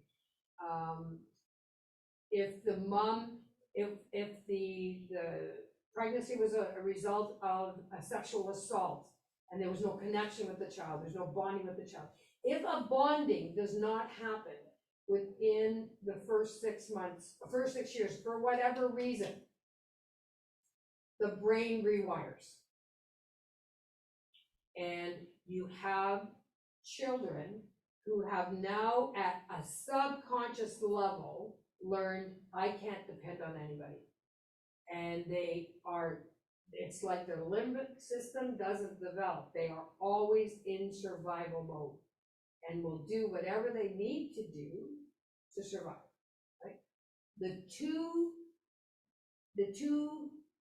behavioral clues outside of being over-engaging, being friendly, not setting boundaries, the two clues that separate them from every other disorder are cruelty to animals. As soon as you see and you hear, if you've worked with someone, and this is really important as a mental health professional, if you work at part of a history, someone will say, oh yeah, we used to like kill cats, or we put cats, or we drown cats. If you ever hear that there's cruelty to animals, what you are hearing is there's no conscience, that they can inflict pain and suffering, and they don't feel bad about it. This begins a trajectory of what is called, it begins with reactive attachment disorder, and the brain's done. At 6, you can't undo it. It's interesting because once it's there. And all you need to know is, you need to know it, because you will never have a connection with this person. So don't try to do that. How that will lead is to this stupid, and I go public with saying this, and I could get my wrist slapped 1,000 times, what I consider a useless diagnosis is called obsessive compulsive disorder, or ODD. Whenever I hear that, all I hear is, let me work with the parents. I don't want to work with the kid, because if someone has a oppositional defiant disorder, all they do is say no. Well, I want to look at the skill of the parent. I want to look at the parent's background. I want to look at what abilities and skills they have, because kids get this, it's so easy for that diagnosis. And it's like, maybe there's all kinds of other reasons for that. So it starts with reactive attachment disorder. It usually will get diagnosed as ODD. Then it moves into conduct disorder in adolescence. This is when you get Cecil Facer, all these prisons are all full of people who had conduct disorder. So they're in conflict with the law. The origins of that came back here. They couldn't depend on anybody, right? Not only did you have to find out what happened in the first 6 years, but then you look at all the other extenuating circumstances. You look at the microsystem, you look at the mesosystem, you look at the macrosystem, you look at the social determinants of health and all those variables that impacted their life. Most of them are survivors. You look at most of them and you're going to see, prisons are full of people with ADHD. Prisons are full of people who acted impulsively. Prisons are full of people who had interferences to learning and then who didn't meet with success academically, and then ended up with a compromised self-esteem. Like it just, for us, it makes a lot of sense when we're in this field, right? So it starts with reactive attachment disorder, goes to ODD, you'll probably find this in their history, then it goes to cognitive disorder, and eventually we'll end up with this personality disorder called antisocial personality disorder. And you total disregard for rules, they don't care, the rules don't apply to me, I'll do whatever I want, I'm above the law, and they really believe this. This interesting thing about this, and about personality disorders, I will tell you right now, save your breath. There is no medical intervention, there's no clinical intervention that I am aware of, I don't know if you study, that is successful. Except the only thing that personality disorders respond to is more power, is more authority. Now when you look at Kohlberg and you look at moral development, that most people with antisocial personality disorders are stuck at 8 or 9. They're adults, but developmentally to their moral development is stuck at around 8 or 9, because the only reason they're going to be compliant is because they're going to get punished, not because they see anything morally wrong. This is why government has had to legislate morality, right? Most people, if you cared about the environment, you would recycle on your own. Guess what? Most people aren't going to do that. So I'm not letting you have more than one garbage bag. I'm going to force you to do that. And if you don't do that, I'm going to tag you, and I'm not going to collect that garbage.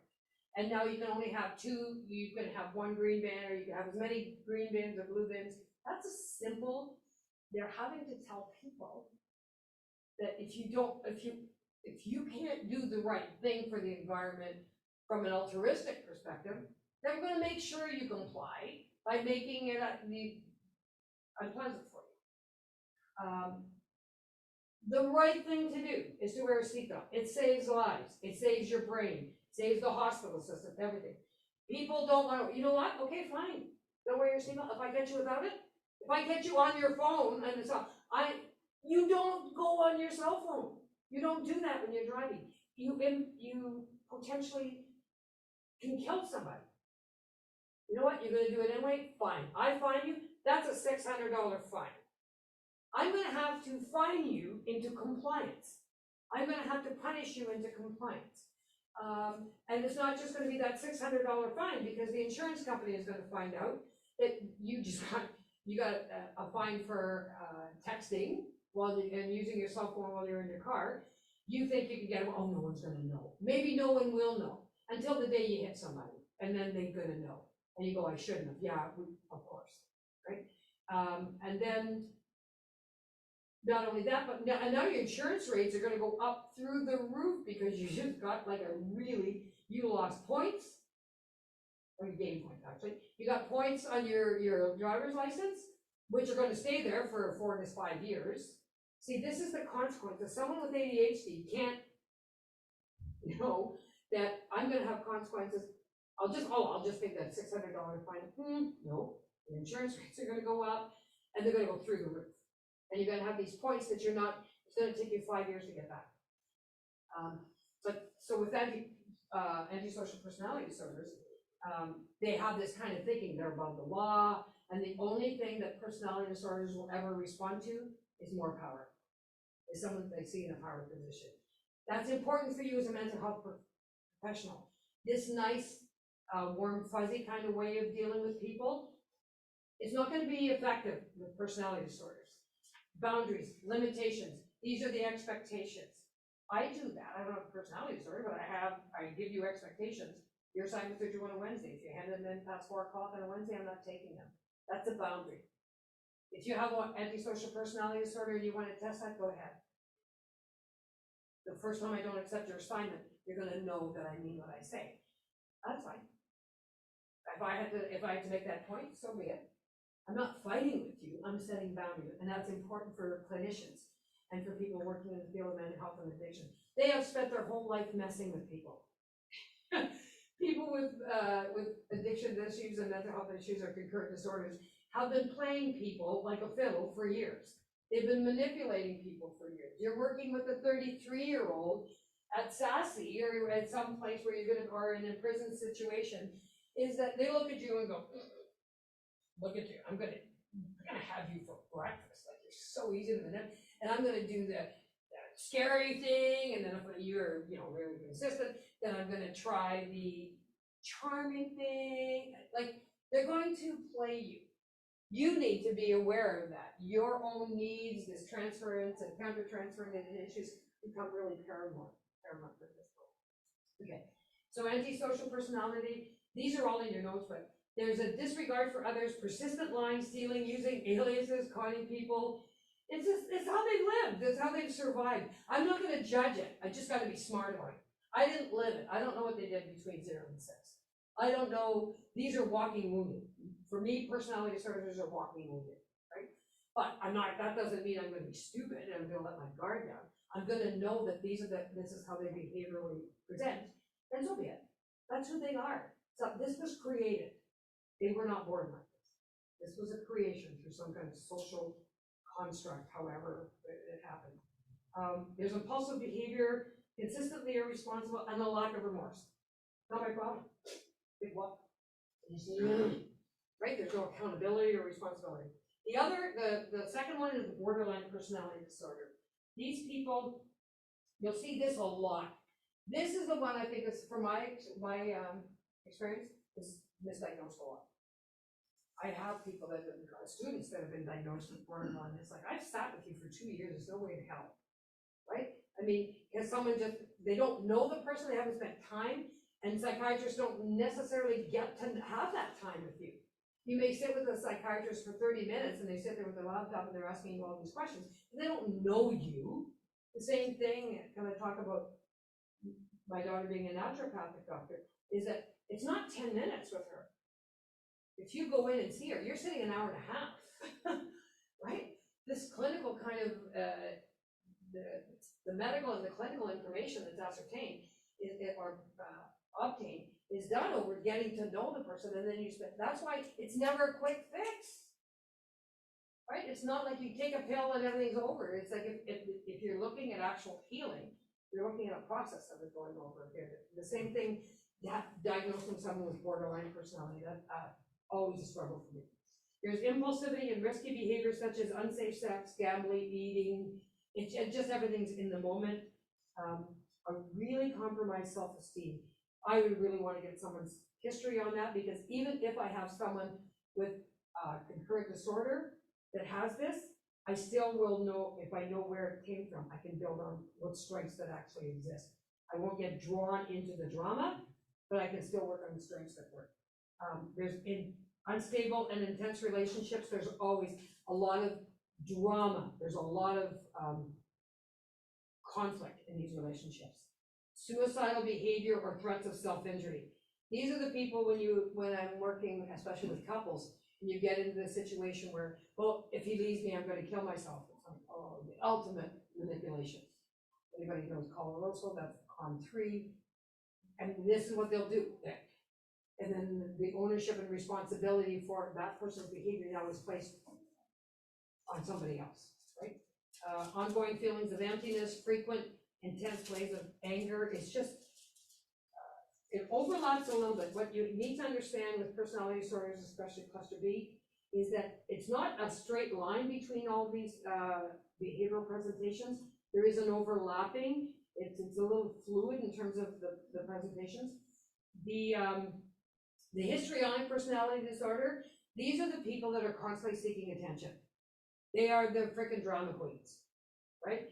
Excessively emotionally dramatic, sexually provocative, really have a need for people to see them as desirable. They have strong opinions on everything. They don't listen to anybody else's. They really don't necessarily have anything to back up what they're saying. They're easily influenced by others because they have such a compromised self-esteem. It's almost like when you think of one cell, and when you think of an amoeba, you think of a jellyfish, and it's going along the shore, it doesn't have a spine, right? So what it does, it just kind of, whatever is happening around it, it's moving around the curves of a shoreline.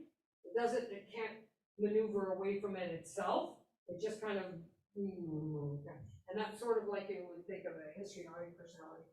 Excessive concern with physical appearance, everything is about, I swear that the Botox industry has moved in on this, right? That this is what I look like, and the whole fashion industry plays on histrionic personality disorders. This is what you look, this is how you wear yourself, this is wrinkle cream, this is, and if anybody, has anybody paid attention to commercials, by the way? I want you to pay attention. Do you know that when you get anti-wrinkle cream, if you really listen to the words, they say, the skin appears to look younger. They never say appears to look younger. The skin appears to look younger. They put the emphasis on the words that they want you to, the psychology behind commercials is crazy, right? And they attack the self-esteem, and then it really plays on people with histrionic personality disorders, right? I mean, like plastic surgeons and stuff like that when it comes to, has anyone ever been to see a picture of Kenny Rogers before he died? Oh my God. He was a really good looking man. And then he Botoxed the hell out of his face, and it's like, you can't even move, or I don't even know how you can say. And when you think of the wonderful work that's done by plastic surgeons and stuff like that, when people have burns or there's some kind of cleft palate, but this work, because of it comes from a position of vanity, is actually really big with the histrionic. Okay, the one that you're going to hear mostly about, this is in my work clinically where I see so much collateral damage. This particular one is a narcissistic personality disorder. This is where you will hear that term, everybody has heard the term gaslighting. They are the pros at gaslighting. Never accepts any responsibility. It's always somebody else's fault. It's like they're always stirring up stuff. It's like people who live with, and it's so insidious what happens, because charming, engaging, very positive, and it's all this luring kind of thing. And they don't even know, they don't have this problem, right? Like nobody with personality disorders has an issue. And definitely a narcissist doesn't have issues either. So I don't know what your problem is with me. I've tried very hard to be nice to you, but every time I do, and I'm gonna bring up everything you've done in your past that has made me miserable. But like Every day. I have a memory, my and family, your family, like. and I tried everything, and for people who are living with someone with a narcissistic personality, it's like you start second guessing everything. It's like, oh my God, I actually, well, maybe I did, well, maybe I did say that, maybe I didn't say that, and it's like you're going me, and I think for the most part, people are in it about 7-8 years before they go, I'm not crazy. I thought I was crazy. I'm not crazy. Because then they start realizing that the person with the narcissistic personality disorder is that they're always right and there's always conflict. And then there's a pattern of behavior that is like, you just give up. There's no point fighting this. Because they're never, and nothing the other person or the other partner or the kid, being a child, being raised by a narcissist. I have a colleague of mine, he's a master's in social work, and why he is so incredible at what he does is the recognition of what it was like to be raised by a narcissistic mother, and how that played on his self-esteem, and how that played on him never being good enough. And then and why you study this, okay, is that if you are working with someone and you have a compromised self-esteem, and you do the genogram and you get a family history, and they start talking about the mom's personality and what that person was like, and you start hearing clues that it was narcissistic personality disorder. What I want more than anything is I don't want that person to continue to be a hapless victim of something they didn't create. I want them to be able to say, whatever's happened in your life, however you're coping with your life, I get it, but you didn't cause it. And I want you to look at this narcissistic kind of, is this pattern of behavior, so they can separate themselves. They can still love their mom, but not be influenced anymore. It's like I can still love an alcoholic, I just can't live with them. Right? So it's like, it's being able to help the person you're working with the concurrent disorder, find out the origin, separate their identity and their self-concept from that experience, and then take life and start living life on their terms. Really hard to do, yes. Another thing that I've noticed, and I don't know if this is something that's common, but with my dad, like I noticed very early on that he would always sympathize with abusers. Always. And I found it so odd for the longest time, and like we would get into big arguments about it. But like I would notice he would say stuff like, "Oh, but he's so nice, he's so good to be." I'm like, yeah, that's a symptom. And like the whole thing about being charming, like that is a symptom. But yeah, like they always sympathize with the abuse. Is the abuser? Yeah, always like, oh, they went through this. I'm like, I went through shit. You don't see me being a piece of shit, and so. And it is when you challenge it, it's almost like that's justifying someone's behavior. Because not everybody has the emotional maturity. Don't forget, there's a different level. Like a whisk or a rat or one of those things is going to measure your cognitive intelligence. There's not scale. There's emotional intelligence, right? The EQ is as critical. It's interesting, yeah, because it would be wondering why, isn't it? I've noticed this like across a bunch of people in my life who fit into cluster B or like have bipolar. Yeah. They will always sympathize with the abuser. Because it almost justifies their own behavior. Exactly. Yeah. Because they're not taking ownership. That's God forbid you made me do that. For me now. Like when someone tells me, I'm like, okay. Yeah, it's like you hear things. And this when you think, when you see domestic abuse, right? One of the things you're often looking for is a history there, because of subservience for one. So you're looking at the partner history that's abused, but the abuser is that a pattern of behavior that's about power and control and personality, right? Because if you would have had supper ready, I wouldn't have had to hit you. They really believe that. And this is the thing, they really believe what they believe. And to change their thought process is almost impossible. So don't waste your breath, but set boundaries. For me, when I'm working with people with personality disorders, I don't work with them. I work with the collateral damage. That's what ends up happening for the most part. Is that I need to teach people how to work within that parameter. And how do you take care of yourself within that, with those personalities? You have to make a decision. You want them in your life. If you do, then you're gonna have to set boundaries. And if you try to reason with them, oh my God, they'll take everything you say and they'll throw it back at you 1,000-fold. And they'll remind, oh my God, yes. Teaching, I have a question. I grandson with attention, deficit attention disorder have narcissist personality. Yeah, because one's a personality disorder, the other's a medical condition. Yeah. Right? ADHD is a medical condition that has to do with levels of dopamine and noradrenaline, norepinephrine, so that you're looking at that's a medical. This is personality. So if someone who has ADHD and grew up and was conditioned or socialized or viewed or all the things that lead to personality disorders, that's just answer. So you got someone who's really, really intelligent and really, really, really manipulative. Dangerous combination. Right? Okay, so next week, so you can review that. Next week we will do OCD, PTSD, and psychosis. There you go. My God, so much.